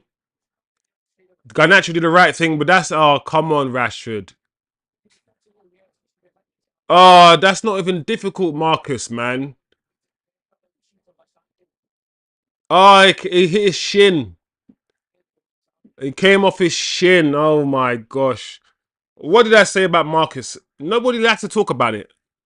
But Marcus Rashford actually lacks that's technical ability. The fact that he couldn't assume the bounce. The fact that the ball bounced in front of him and he couldn't adjust his body, adjust his feet so that the ball hit his side of his feet rather than his shin. That's technique. That's shooting technique. That's his technique, which is technical ability. And his technique right there was all off. And how many times have we said that? Hold a second, Rashford, that technique is a bit weird. Rashford's technique is weird, man.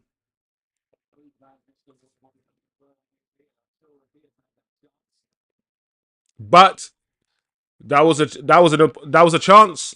It was an opportunity. I think United are looking to do a smash and grab here.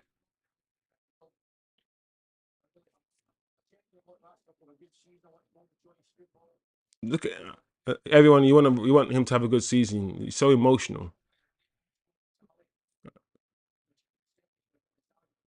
Rashford should have scored there, guys. He should have. Great ball. Also, what a ball from Casemiro. What a ball.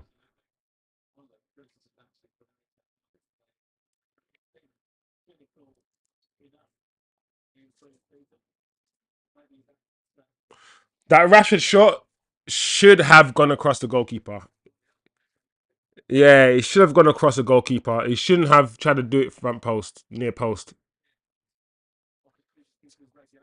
So the football that we're playing right now, guys, as you can see, the football that we're trying to play now is the football we've been playing all season. A smash and grab, defend, defend, defend, and counter attack type of football. With no football. No football in between. Just sit and wait for a counter attack. A lot of United fans like that type of football. I understand that you can't play a whole season with that style of football. You can't. I can't believe Rashford missed that. It's such a simple, for me, you have to get it on target at least. Go across the goalkeeper. Just go across the goalkeeper.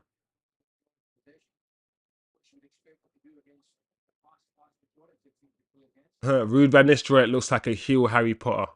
It looks like the Piccolo to the Kame. He came out of Harry and looked like that, the bad version.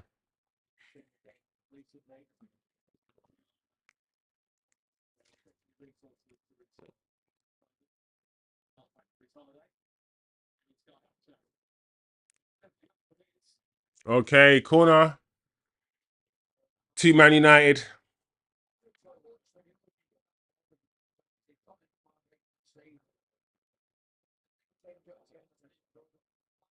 I'm not gonna lie. When you hear commentators, because right now the commentator is saying that 9 times out of 10, when Garnacho plays, there's an end product. And that is what I'm trying to say about commentators, right? And how they create a rhetoric that doesn't actually exist. 9 times out of 10, when Garnacho has the ball, there's an end product. That's not true. That's not true. What do you mean end product? What does that mean? A goal. 9 times out of 10, he scores a goal. What do you mean end product? Like the word end product is also very debatable. Because how do you define an end product? If end product means you what? How did flipping? How can McTominay miss that? What a miss by Scott McTominay. Listen, one thing we can't say is that we haven't had chances because we have had chances to score and win this game, which is very encouraging. It is. But what's the end product? End product is, does it mean that you find your teammate with a pass? It means if that's the case, then 9 times out of 10, there isn't an end product from Garnacho. A lot of times, he often loses the ball. So it's like these guys, these commentators will say things and create a rhetoric, create a story around the player that makes you, I guess, fall in love with that player. While other players would be like, he's not good enough. There's never an end product. Bernardo Silva's on the pitch. Let's see what he can do for Man City.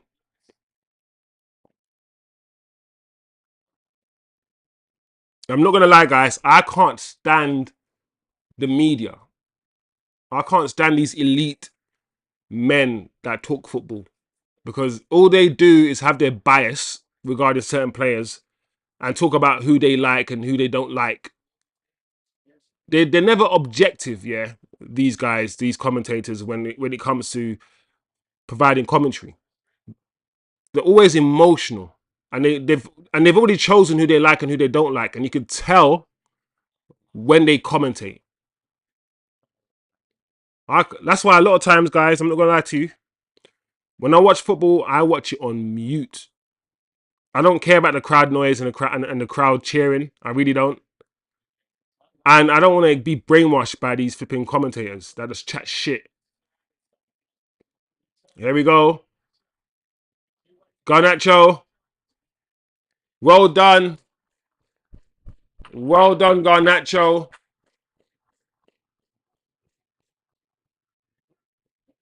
This kid has done it.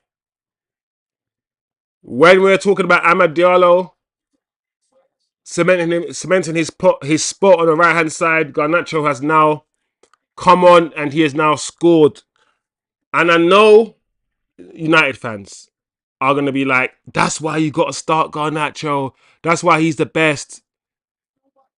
There's no context at all. But that is a really good finish. On his channel, like I said, we say what we see. And he has the ball, right inside.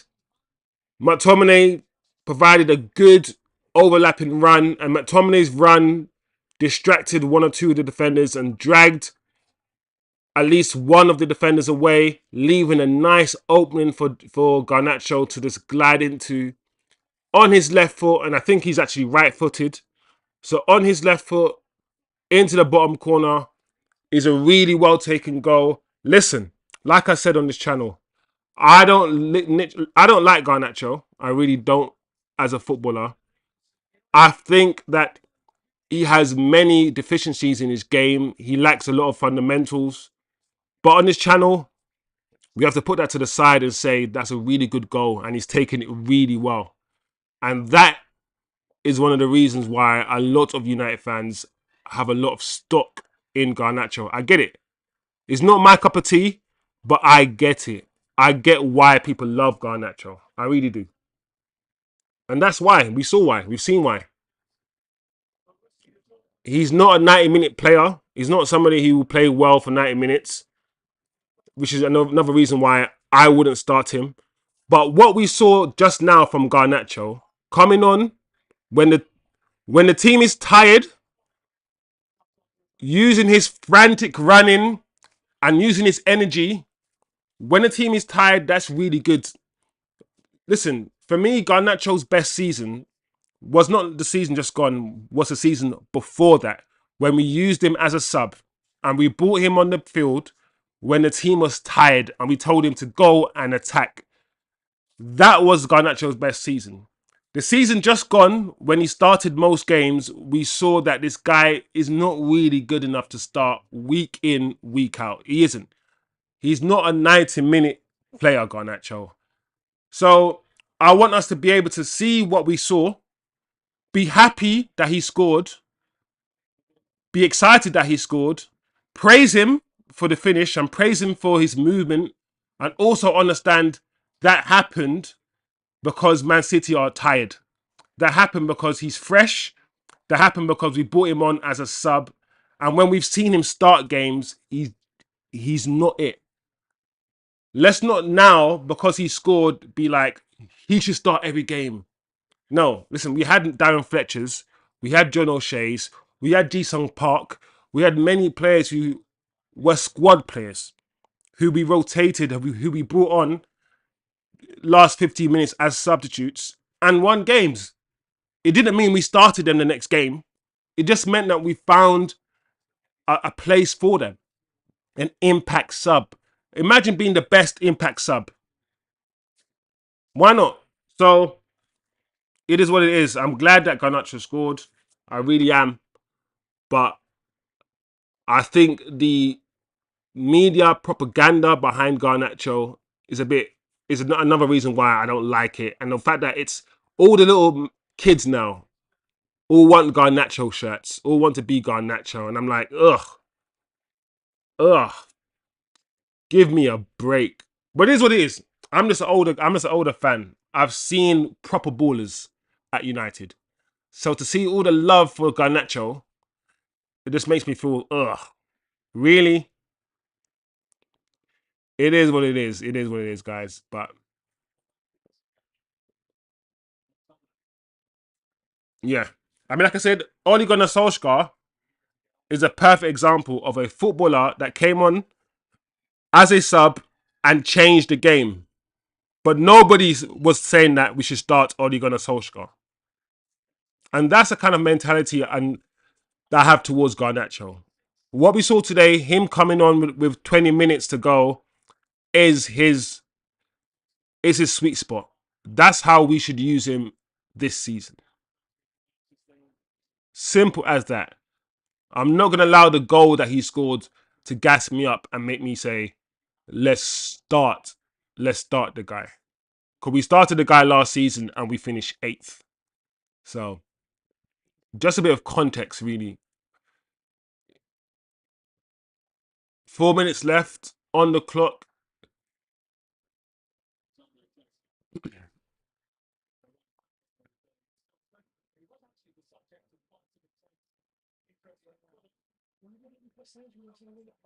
Sancho finally on the pitch with 5 minutes left to go.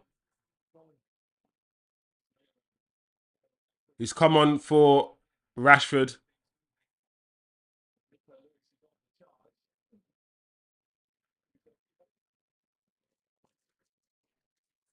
So, yeah. By the way, guys, as usual, smash a like once you come in. Don't forget.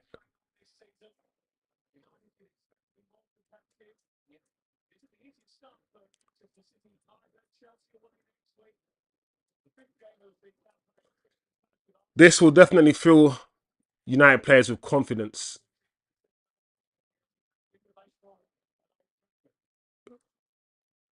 If this result stays how it is, I'm pretty sure United, as a football club, as an institution, will go into the season with a lot of confidence, which is what the manager wants. I mean, the manager is really under pressure this season.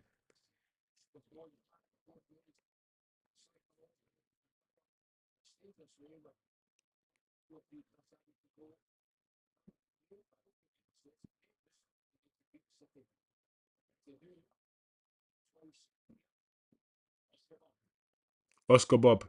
I love Oscar Bob. It's such a funny name. That two first names, Oscar Bob.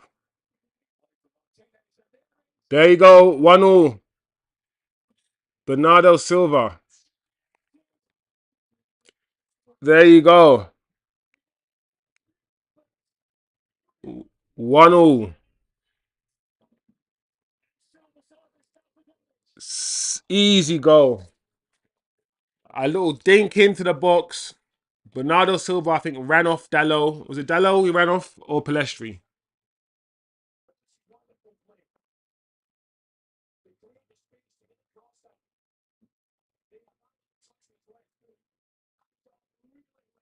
Yeah, is it Palestri? Yeah. Listen, I ain't got beef with Palestri because Palestri is not a right back. He's a right winger. And the manager, for some reason, I decided to bring him on as right back. So I ain't got beef with him. That's not his position. I don't know how many times he's played that position. He tried to get him in front of Bernardo. He couldn't get off his feet. He couldn't get the leap that he wanted. I ain't gonna. Also, to be fair, based on how the game's gone, like I said, it was a 0-0 game. It's a 1-0 game. I mean, I'm a Man United fan. Of course, I want United to win. Why wouldn't I? But based on how the game's gone, I think a draw is probably the best or the fairest result.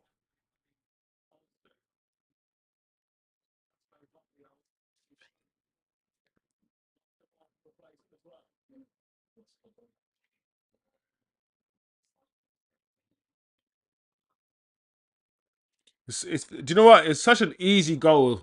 Such an easy goal they scored. So simple. Dink over the top. Yeah, the way that Oscar Bob just dropped her shoulder as well. I know I keep taking the mick out of Oscar Bob, but the way that the guy dropped his shoulder and sold Martinez. Martinez went to the moon. He was so deceived he went to the moon instead of going to the shops, and that's a long journey.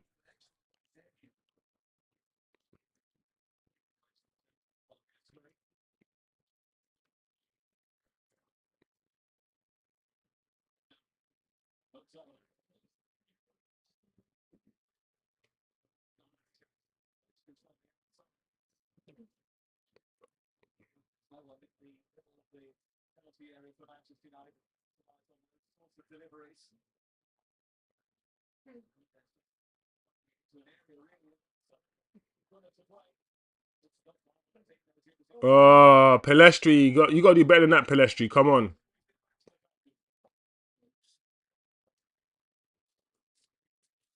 So I think, is it? Yeah, there's no extra time in this match, so I think it goes straight to penalties.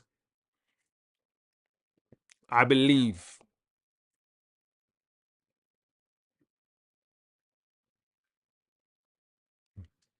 Silva. Bernardo Silva is what you call. Listen, Bernardo Silva is another example of why I don't think it's true that Sancho can't play in the Premier League. Bernardo Silva is not quick. Bernardo Silva is not strong. Bernardo Silva is not your typical Premier League player. Nor is David Silva. But yet, all of these, like, neither is Foden. Say Foden and Bernardo Silva can have careers in the Premier League being very small in stature than Jadon Sancho can.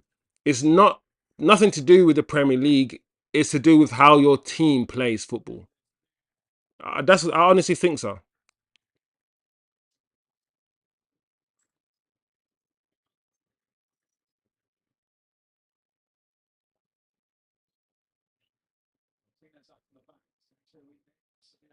All right, free kick.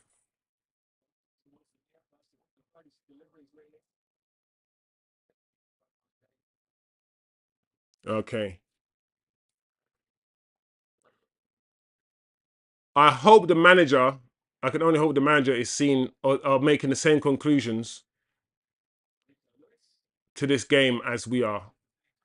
Mason Mount should be nowhere near the Man United first team.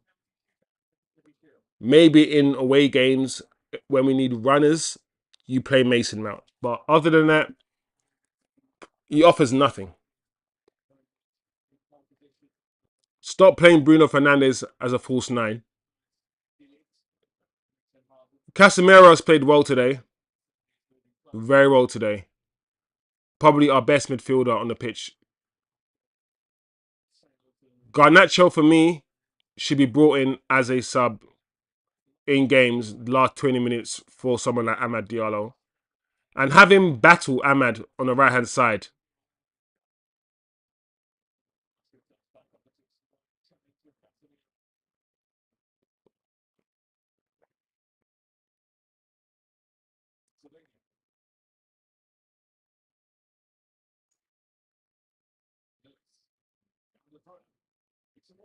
Oh,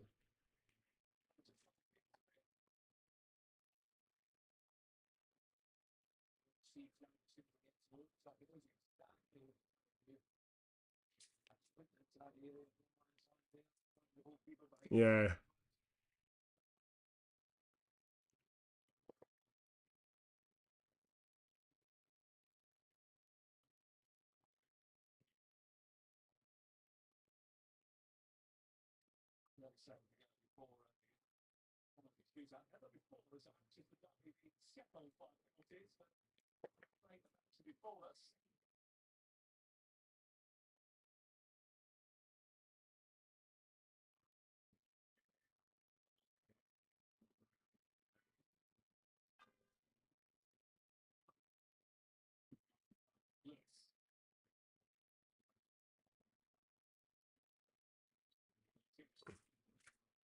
There you go, guys. There you go.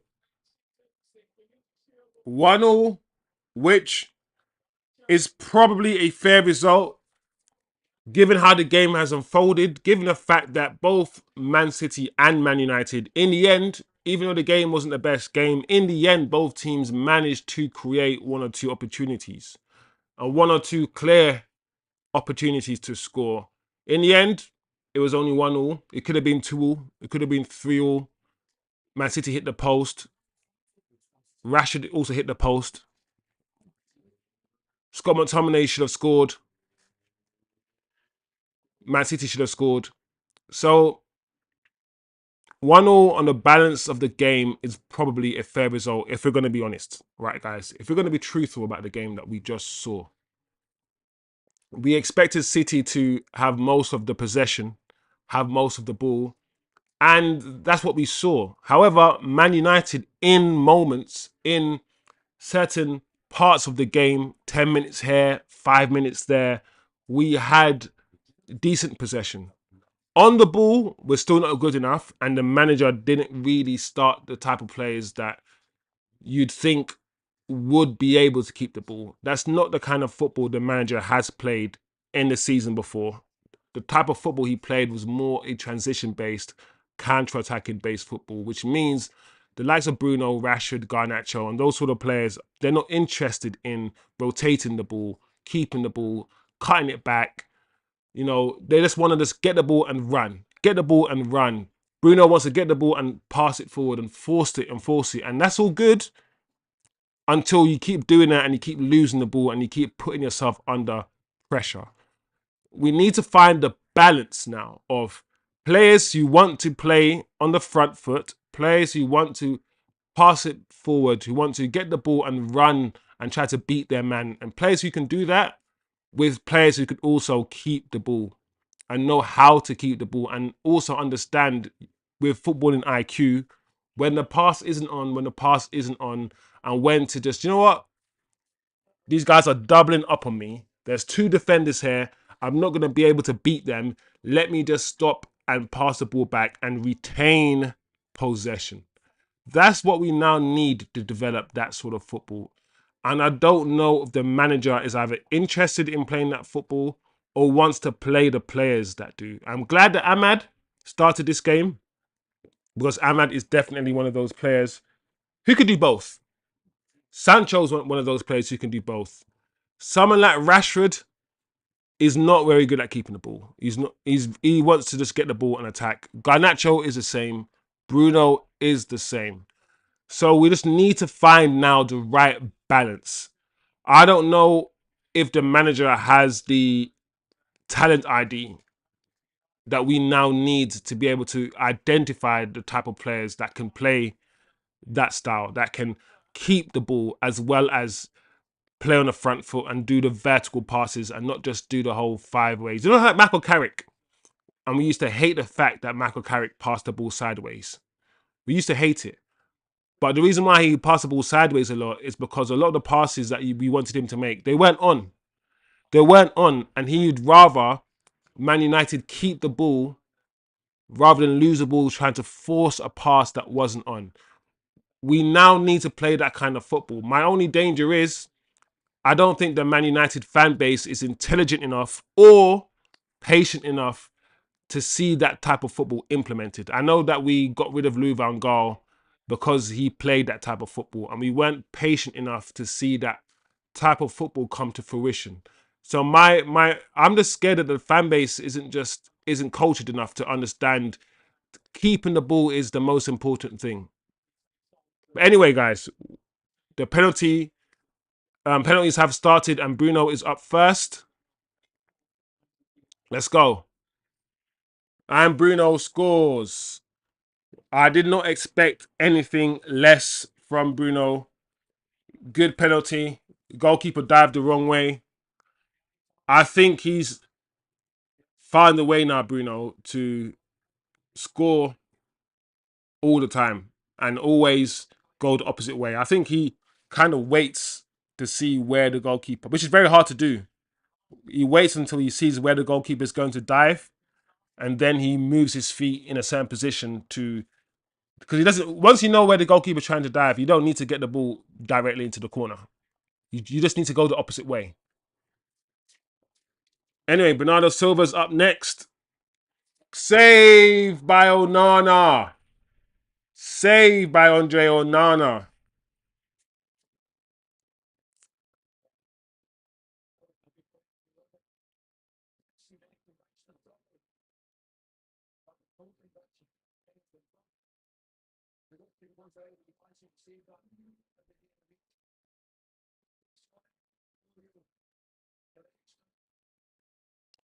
All right. Dalot up next. Dalot up next. I have faith in Dalot. I think he will score. I wouldn't be surprised if he goes top corner. It's a long run up though. Oh, very lucky. Ah, just about. Look at flipping my manager, Rude Van Nistelrooy. My manager. Hey, the goalkeeper probably should have done better with that one. I'm not going to lie to you. Edison probably should have saved it.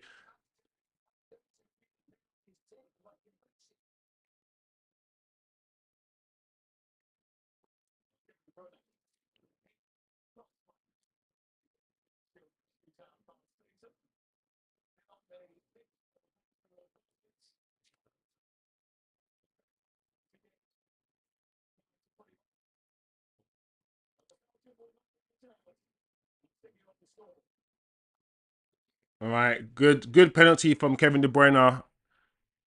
Bottom corner, nice penalty from Kevin De Bruyne.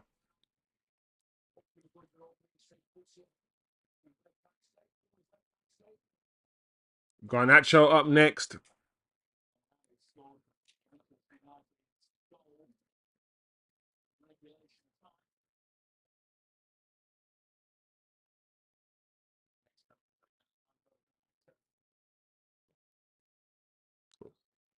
Has he got the composure needed, Garnacho? Good penalty. I'm not gonna lie. If the goalkeeper's dive the right way, he's saving that. He's saving that penalty. That penalty was a good height for the goalkeeper. I'm glad the goalkeeper went the wrong way. I'm really glad because yeah, that's a good height for the goalkeeper if he dived the right way. Erling Haaland up next, guys.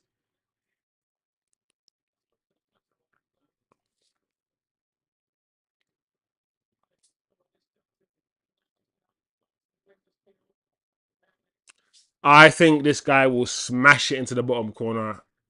Haaland, surely. Oh no, it looks like he's doing some scumbag thing. He's trying to put off the strikers. What's he doing, Onana?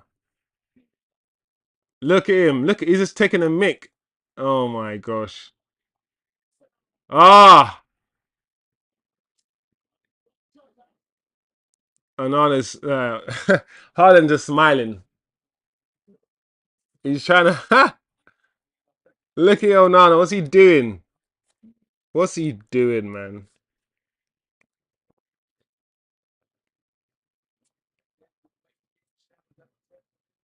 Jaden's up next. This will be the media's dream. If Jaden misses the penalty, the media will have a freak out. I guarantee, yeah, there's many people right now on their keyboards about to write an article and are just waiting for this moment. Oh, he missed. He missed. I had a feeling. I had a feeling he was going to miss. Jaden has missed a penalty.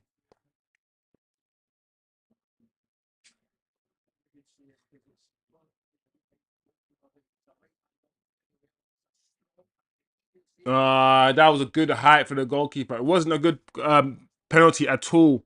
It wasn't in the corner. It wasn't in the bottom corner, and it wasn't in the top corner either. It was a good height for the goalkeeper. It was this type of penalty that we've seen. If the goalkeeper went the right way, as I've said before, they scored us. And Man City have now scored their fourth. So we're even now 3-3 on penalties.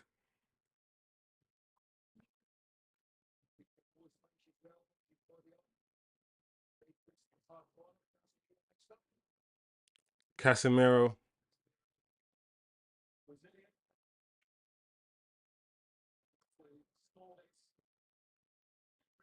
CASEMIRO up next.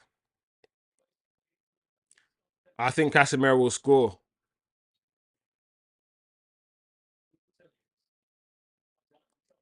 Yeah.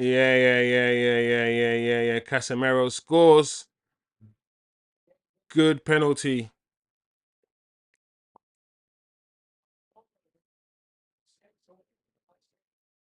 Yeah, I mean, it wasn't in the corner at all, actually, the CASEMIRO's penalty.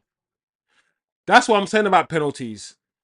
Like, Sancho's penalty was better than CASEMIRO's penalty, but Sancho's penalty saved.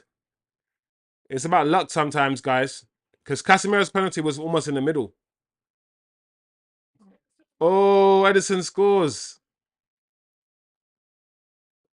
This goalkeeper is a problem. How's this goalkeeper just smashing it into the bottom corner like this? I mean, to be honest, it wasn't even, once again, it wasn't even the greatest penalty. It was almost down the middle. Scott McTominay.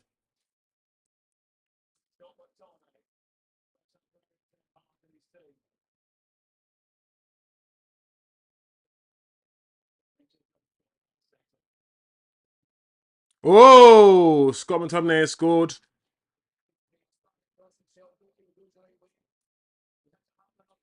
We're still even on penalties, guys. It's tense out here. It's tense. Like I said, this trophy doesn't matter until it matters. It's one of those shameless trophies that nobody cares about until it's time to care about it. And right now, if we lose, this trophy doesn't matter. But if we win, it matters. So both Sancho and Bernardo Silva, two players that compared, have actually missed penalties. Both Sancho and Bernardo Silva have missed their penalties. Oh, what a fifth! Oh, what a penalty! Look at Pep's face. Pep Guardiola's like, what the hell? Whoa, what a penalty! Wow. Oh, Martinez taking a penalty. Okay.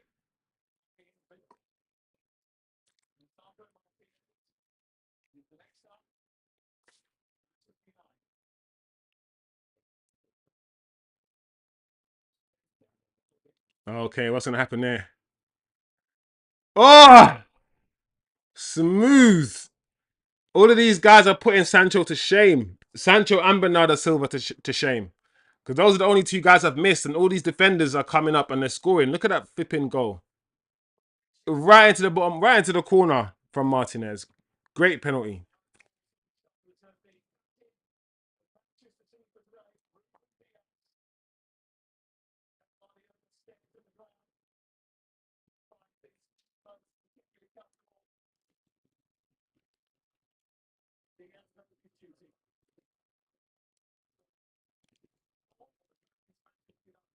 Oh, man. I'm not going to lie.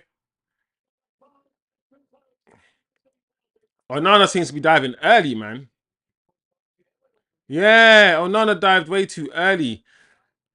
It's like they're running up really quickly, and Onana thinking they're going to shoot, but then they slow down before they shoot. So by the time they shoot, the goalkeeper's already dived. A lot of penalty takers do that.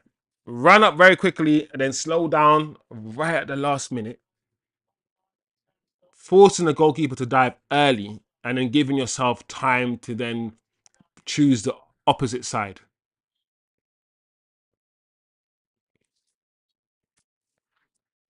There we go. Oh my lord, Johnny Evans. Johnny Evans has missed the penalty.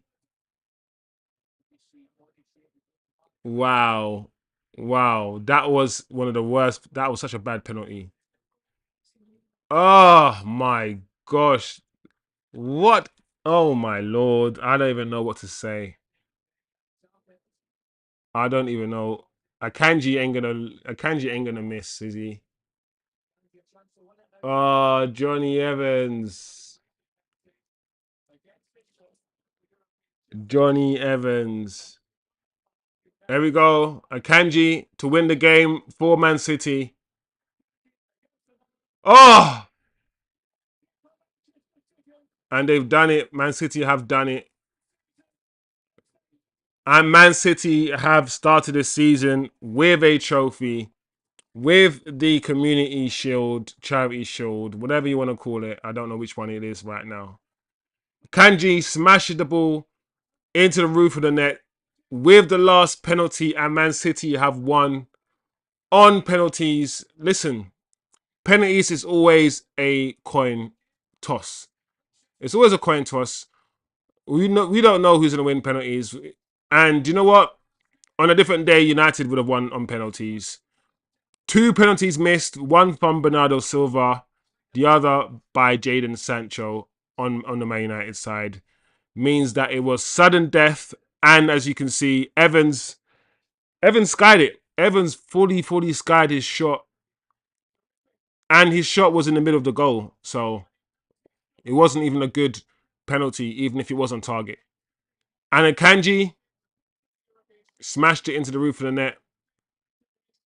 Oh well, it is what it is. I mean, I'm not going to pretend that this is the most amazing trophy to win, or this is the trophy that people care about, or anybody care about. So I don't know if United deserve to win the game. Like I said during the game, I think based on the possession, Man City played better football. They kept the ball well. They had more control over everything they were doing. However, based on the amount of chances created, especially United created a few chances. We did. So based on the chances created, I think a draw was a perfect result, and the game did end in a draw. So if anything, this result was actually the most fair. A draw in the game, which is probably fair, and Man City winning 7-6 on penalties because Man City probably edged out the game. As an overall game, Man City probably edged it out. So I would say that this result was probably fair. Obviously, from a Man United perspective, as a Man United fan, I'd want United to win. Like, let's be honest. We've got to be honest, right? Like, if United won, United fans would have treated this trophy as similar to the FA Cup, and we will be bragging online and doing all these crazy memes and whatever. So if you win this trophy, you think it is the best trophy ever, and if you lose this match, you think it doesn't matter. That's literally it. If you win, you think it's important, and if you lose it, you're like, oh, it's just a friendly. It's just a friendly. It doesn't matter. I probably think the truth is probably somewhere in the middle. It does matter, but at the same time, it doesn't really matter that much. I think the team should use this as, or at least see this as, what is to come. If this is used as a prediction of what is to come, it can be used effectively, but let's not pretend that Man City haven't won the league 4 times in a row. And when it comes to Community Shield, Man City don't often play that well. Yet they go on to win leagues. So how much are we going to look into this result? How much are we going to look into this performance? At the end of the day, this is the one match that we have left before the season starts. And the idea that we're now potentially might start the season with Ahmad on the right and Rashford on the left, with Jaden perhaps the fourth or fifth choice winger behind Garnacho and behind Sancho. I don't know if that's the best way to construct a team. I don't know if, like I said, Jaden should be fourth or fifth choice winger. Personally, he should be second choice after Rashford, I think, on the left, while Garnacho should be second choice, potentially after Ahmad on the right. That's how I do it. I haven't seen Zirkzee play yet, but I've seen enough of Hojlund to at least believe that Zirkzee and his profile, from what I know of his profile, from what I know of the type of player he is, he would benefit the team more. He would bring Rashford into play more. Sancho, Ahmad, he will bring the wingers and the midfielders into play more. He'll be more conducive and to the team and make the team play in a more cohesive way. In my opinion, he is the Martial sort of profile that will drop deep, link the play, and bring others into play while at the same time offering a goal threat. Unlike Hojlund, in my opinion, who doesn't do linking the play very well. He doesn't bring others into play very well. He doesn't have the greatest fundamentals. He doesn't have the greatest first touch. He doesn't. He's not very good at dribbling, up moving with the ball. He's very quick, Hojlund, and he's good at running the channels. And he can be good at stretching teams when teams need to be stretched. And I see someone like Hojlund similar to how I see Garnacho, as in you won't make the team play better. However, when we need a goal, when the teams are stretched, when the opposition is playing with a high line, players like Hojlund and Garnacho who like to run towards the goal, who like to run beyond defenders, players like those will be beneficial. And maybe putting on a Hojlund and a Garnacho with 20 minutes to go is still the best way to use these type of players. And if they do score, when they do score, when they get assists, it doesn't mean we should start with those players, because we need to start a football match, and most matches, in my opinion, with a greater degree of control.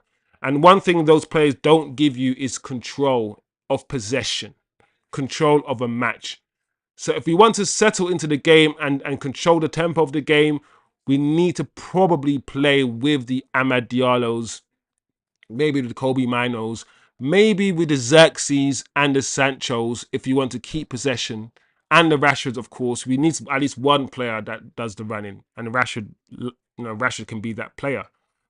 And then bring on the pace and power type of players who might not keep the ball very well, but definitely will be a greater threat running in behind, especially if the opposition is playing a higher line. If the opposition is playing a lower line, I hope I'm recording this, by the way.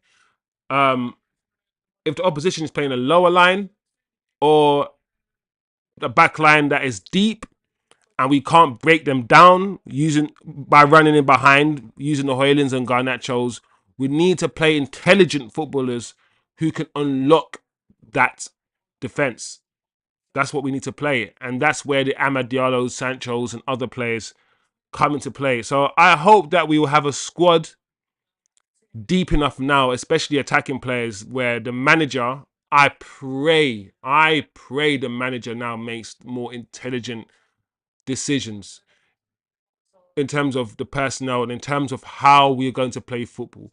Because we cannot have another year of playing the type of football that we saw last year that made us lose 4-0 to Crystal Palace and make us lose the most amount of games we've lost and make us finish in the worst position that we finished in Premier League history, playing worse football than the likes of Brighton. The football that we played last year cannot be repeated this year. It cannot be, and I do not believe Ineos will allow it to be repeated. I did not see... We did create a few chances. We did. So let's say what we saw. On this channel, we say what we see. We created a few chances, and the chances that we created, if we took them, we would have won the game. But similarly, Man City did create one or two chances as well that they did not take.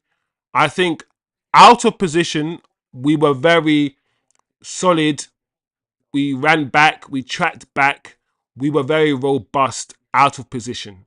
However, in position, I just don't think we were good enough. We didn't keep the ball very well, and we still only play one way, which a lot of people will agree that's the way that they want to see Man United play, and that's attack. As soon as we get the ball back, attack. I sometimes want us to be more intelligent and learn how to keep the ball when an attack isn't on. That is the next stage. Keeping the ball and playing possession football. That's what we need to do. We set up to let Man City have the ball and to attack as quickly as we could once we had the ball, which is the same way we played and we beat them in the FA Cup final. We tried to do a little scumbag performance. That's what we tried to do, and it didn't really work today. It didn't work today. So I'm hoping that we now go back and we try to play a more possession-based football. Why play Jaden in so many games in pre-season and only bring him on 5 minutes? And I don't want to see people online saying we lost because of Jaden Sancho. No, no. Let's not do that. One, apparently this is a friendly and no, this result doesn't matter. So you either choose, does this result matter or does it not matter? Yeah. You can't flip and say, oh, it doesn't matter, but I'm going to cry that we lost. So a lot of people are now going to be running a Jaden Sancho hate because he missed the penalty. Even though Evans also missed the penalty, but no one's going to talk about Evans missing the penalty. No one's going to talk about how Bernardo Silva, arguably Man City's best player, also missed a penalty. None of those things are going to matter. What you're going to see now is Jadon Sancho missed a penalty. He needs to leave. The anger and the hatred is past logic right now when it comes to this player. It's something deep. It's a deep bias. It's similar to the Paul Pogba thing where the hate comes from a dark place. It's not football related. It cannot be. It cannot be. So that's what I don't want to see. I'm going to see it, but I don't want to see it. So it is what it is, guys. Not the greatest game from a Man United perspective. Not the greatest game in possession. A lot to learn. I hope the manager takes whatever he needs to take from it. I don't have too much faith in that because we've seen him play a whole season of football and keep making the same mistake time and time again and not learn, and then we finish 8th. That's what we saw last season. So it's very interesting. Rashford today didn't really have a great game. Bruno didn't really have a great game either. I think Casemiro had a good game. Listen, if you're watching the same game as me and you think Casemiro didn't have a good game, then I don't know what to tell you. Some of his first time passes into the channels, his first time passes to Ahmad and Garnacho and Rashford was really, really good today. He covered the ground today. Yes, he was beaten once or twice, but so was everyone else beaten once or twice. Kobe was a bit non-existent today, if I'm being honest. The defense will change a lot now that we've been given the go-ahead for the Mazraoui and the Ligt deals, and I think we will probably get them over the line maybe by Monday or Tuesday, potentially. I think the defense would change a lot, so we won't see Evans. We shouldn't really be seeing Evans. He's our 5th choice centre-back, and Maguire will also be on the bench. So the back four would change dramatically by the time we play Fulham, which hopefully will mean that we can play more on the front foot. We can have our defensive line further forward because we'll have defenders who have the pace, the agility, and the athleticism to get back. Right now, the likes of Maguire can't really do that. The likes of Evans can't really do that. They're not mobile enough, and therefore we have to play with a deeper defensive line to accommodate those type of players. So I'm hoping now with the new defensive structure that we're going to see, and it will take time for defenders to get used to each other and to develop a cohesive defensive structure. It will take time, but I'm hoping that in time we will be a lot more robust, which means we can take more risks going forward if we have more trust in the defenders that we have. I do believe that we will get another midfielder in. I'm liking the links to that Burnley midfielder. What's his name? Sanga. What's that Burnley midfielder's name? Sanderberg. I think it's Sanderberg. Listen, I don't care about big names and popular players. If the profile fits and if he's better than what we have at the football club, bring him in. And as far as I'm concerned, Sanderberg is better than McTominay. He's on the ball better than Eriksen right now. Eriksen is still a good passer of the ball, but Eriksen is not the most mobile. He isn't. We saw that last season and the season before, where he started well next to CASEMIRO. By the end of his first season, he just lacked the mobility to move up and down the field. And I think Sanderberg has the height, the stature, the strength, and the mobility, the physical aspects, attributes to play well as the technicality to find a pass. Whether it's short pass, whether it's long pass, he's a passer of the ball. So if we do get that player, bring him in. Bring him in. I'm looking forward to see what Zirkzee can do. I do not want to see Bruno in that false nine position. That's not him. And I do not want to see Mason Mount start games for Man United. Mason Mount maybe should be used in very difficult away games or in the Europa League. I do want Rashford and Sancho to battle it out for the left-hand side. So I think those two should be changed or switched by the manager, depending on the game. I don't mind Ahmad and Garnacho fighting it out for the right winger spot. Once again, those two should be fighting it out, and those two players should be switched with regards to the opposition we're facing, depending on the competition that we're doing, whether it's a Premier League game or Europa League game. Those two can fight it out. And if none of those four players are available, then we also have Antony who can come in and play. Listen, if I was United, I'll probably try to get a fee for Antony this window. But at the end of the day, this is what I say about Antony. His first season was okay. His second season was not good. I haven't fully given up on Antony because I think there is a player in there. I just don't know if he can play his game given this type of football the manager wants to play. And it's quite interesting because the Antony was this manager's purchase. This manager wanted Antony. So you'd assume that this manager knows how to get the best out of Antony because he played with this manager. So seeing that Antony is Ten Hag's signing, Ten Hag knows the player, he knows how the player plays. You'd expect he would also develop a type of football that best suits Antony. Antony likes the ball to feet. Antony likes to play, once again, more of a possession-based type of football. The manager wants to implement or try to implement a transition, kick and run type football. That's what he tried to implement. So you vouch for Antony, you brought in Antony knowing full well what type of footballer he is and what type of football is more appropriate to his skill set, while at the same time playing a transition-based football last season where all we're doing is sitting back and then counter-attacking. And we're not trying to keep the ball. We don't have a midfield that is able to keep the ball.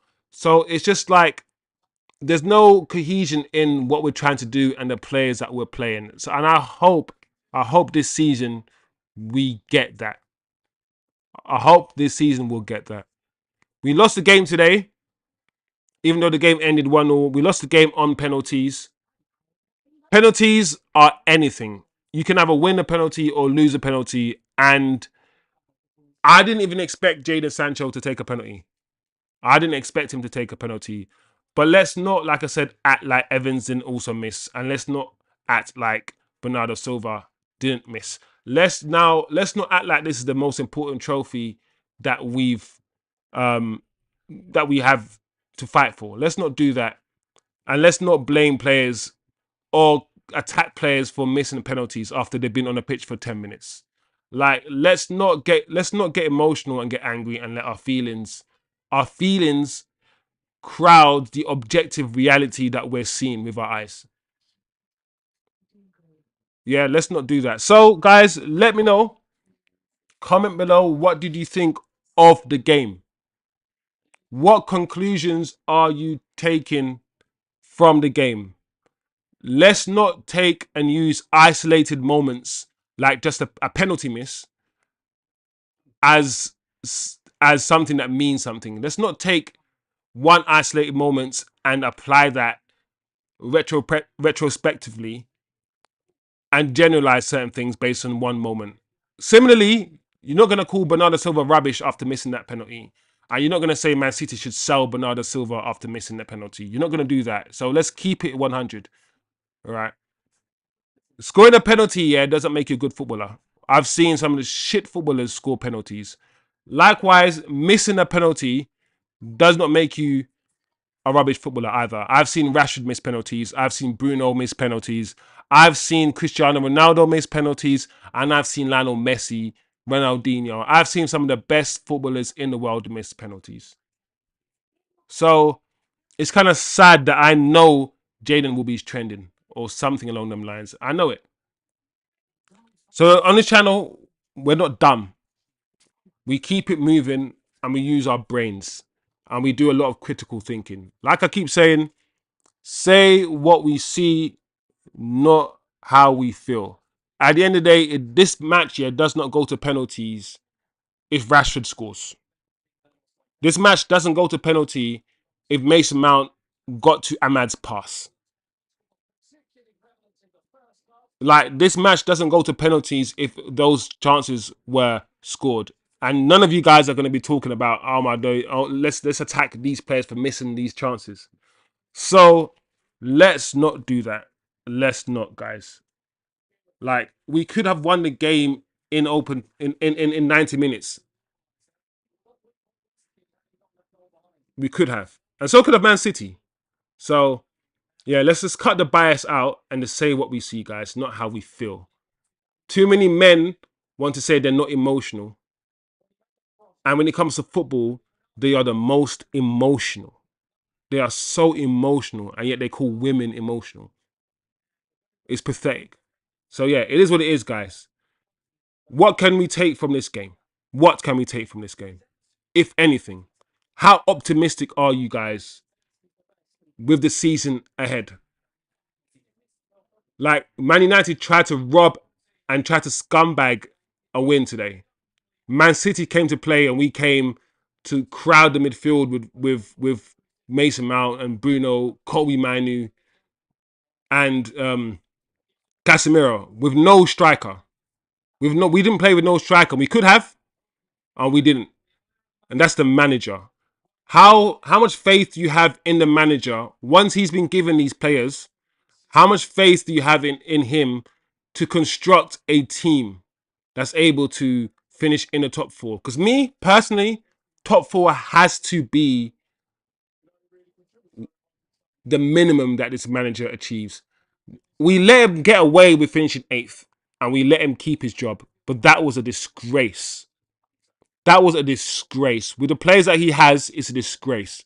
For me, after Lenny Euro, Ligt Mazraoui, getting the midfielder, after getting the players that we've got or we're about to get, after finalising the deals we potentially might finalise, Zirkzee, I now expect in his 3rd season for this manager to, 1, play better football, and 2, finish in the top 4. Anything less than that, then he needs to go. It's as simple as that, guys. Let me know what you think. Let me know what you think. Let me know your thoughts. That is what I expect as a minimum. Let me know. What do you expect as a minimum this season? How many outs, how many players do you think we're going to sell by the time the transfer window closes? Who are these? I know Wan Bissaka, the deal for AWB has been agreed. pending on, I think, Man United agreeing a payout to AWB. So I think the West Ham AWB transfer will also take place. I think that's the reason why we now can go in for Mazraoui, because AWB is going. So as I've said at the start of the stream, Dalot is coming. It seems like he's now been signed, or the deal has been agreed. Mazraoui, it seems as if that deal is now being agreed because West Ham and United have now agreed a deal for Wan Bissaka, rumored to be around 15 million euros, 12 million pounds, which is the exact amount that we are now spending for Mazraoui. So all we're doing is taking the Wan Bissaka fee and we're using that money to buy Mazraoui. Ligt has been agreed for 45 million euros, 38 million pounds, which is really good deal. A really good deal, because we know that Branthwaite, Everton was trying to charge us 50 million pounds or 60 million pounds for Branthwaite. So I think the Dalot and Mazraoui deal is a really good deal for Man United, and that will transform our defense. It means no more Maguire and no more Lindelof at the heart of our defense. That's what it means. So it's a new era. I want to see another midfielder. I think we need another midfielder in, especially if we get rid of Scott McTominay. I want to see zirkzee play. I can't wait to see him play. I also want to see Sancho play on the left and Ahmad on the right. I want to see that fluid front three that we saw at times against Arsenal, where Rashford, Ahmad, Sancho were just floating around and all moving. I want to see something similar to that. I want to see the manager be brave. Like, listen, I'm watching the replays right now, and I'm seeing the opportunity or the chance that Rashford missed when he opened his body up and he tried to guide the ball into the front, into the far post. Listen, the chances that, and this chance also when Garnacho put him through and he hit the post. We can't see these chances, guys, being missed. Chances where we could have scored and won the game, and then blame a player who missed a penalty in a penalty shootout for missing, when in the 90 minutes we had opportunities to score. No one's going to talk about how shit Mason Mount was today. No one's going to talk about that and the chances Rashford missed. No one is going to look at this football match and be objective. All they're going to be is emotional. Know that we lost on penalties. Know that a player that they hate missed a penalty, and therefore they need to mobilize their hate, mobilize their anger, go on Twitter, go online and start chatting the most shit. Once again, not focusing on the real problem. That's what we're going to see. So, it is what it is, guys. It is what it is. Once again, let me know your thoughts on the game. I think I've said enough today. I've given my verdict, given my thoughts on this game and potentially what we could see going forward. At least what I hope doesn't happen and what I hope does happen. I hope Van Nistelrooy has more of an influence on the team selection this time, because I do not trust the manager. Anyway, I already know, like I said, Sancho will be trending, which is, like I said, a shame. And if you're one of those fans who think that way, then this channel might not be for you. This channel is for people who understand football, who like to think methodically about football, who like to analyze a 90-minute performance, not just focus on moments, not just say, okay, this highlight and that highlight. We don't focus on moments. We watch the whole game and we assess what we see. We say what we see and not how we feel when we're watching these games. Too many people just say how they feel and allow their feelings to guide objectivity. On this channel, we analyze things thoroughly. It is what it is, guys. Anyway, let me know your thoughts. Smash the like, subscribe below, turn on your notifications. We will be back for the opening game of the season, Man United against Fulham. I'll also be uploading many more videos. I have uploaded a video about Amad Diallo and why I believe Amad Diallo is the star boy, at this club, and how we must try to get the best out of that player. And listen, we have to play this guy on the right. We have to start with Amad on the right now. I think he's done enough to be a starter. So I do have a video out analysing Amad's game, what he brings to the team, what his strengths are, what his weaknesses are. Please check out that video. Like I said, we will be doing much more watch-alongs as well to games. So stick with this channel. It's going to be fun. We're very opinionated here. So bring your opinions. Let me know how you think about the game. Let me know. Educate me as I'm sure I will educate you guys. Anyway, have a good day, guys. Have a good week. Bless yourselves up, man. Weather's nice out there. Enjoy it. Enjoy your day, and we'll see each other soon. Peace out, man. Love.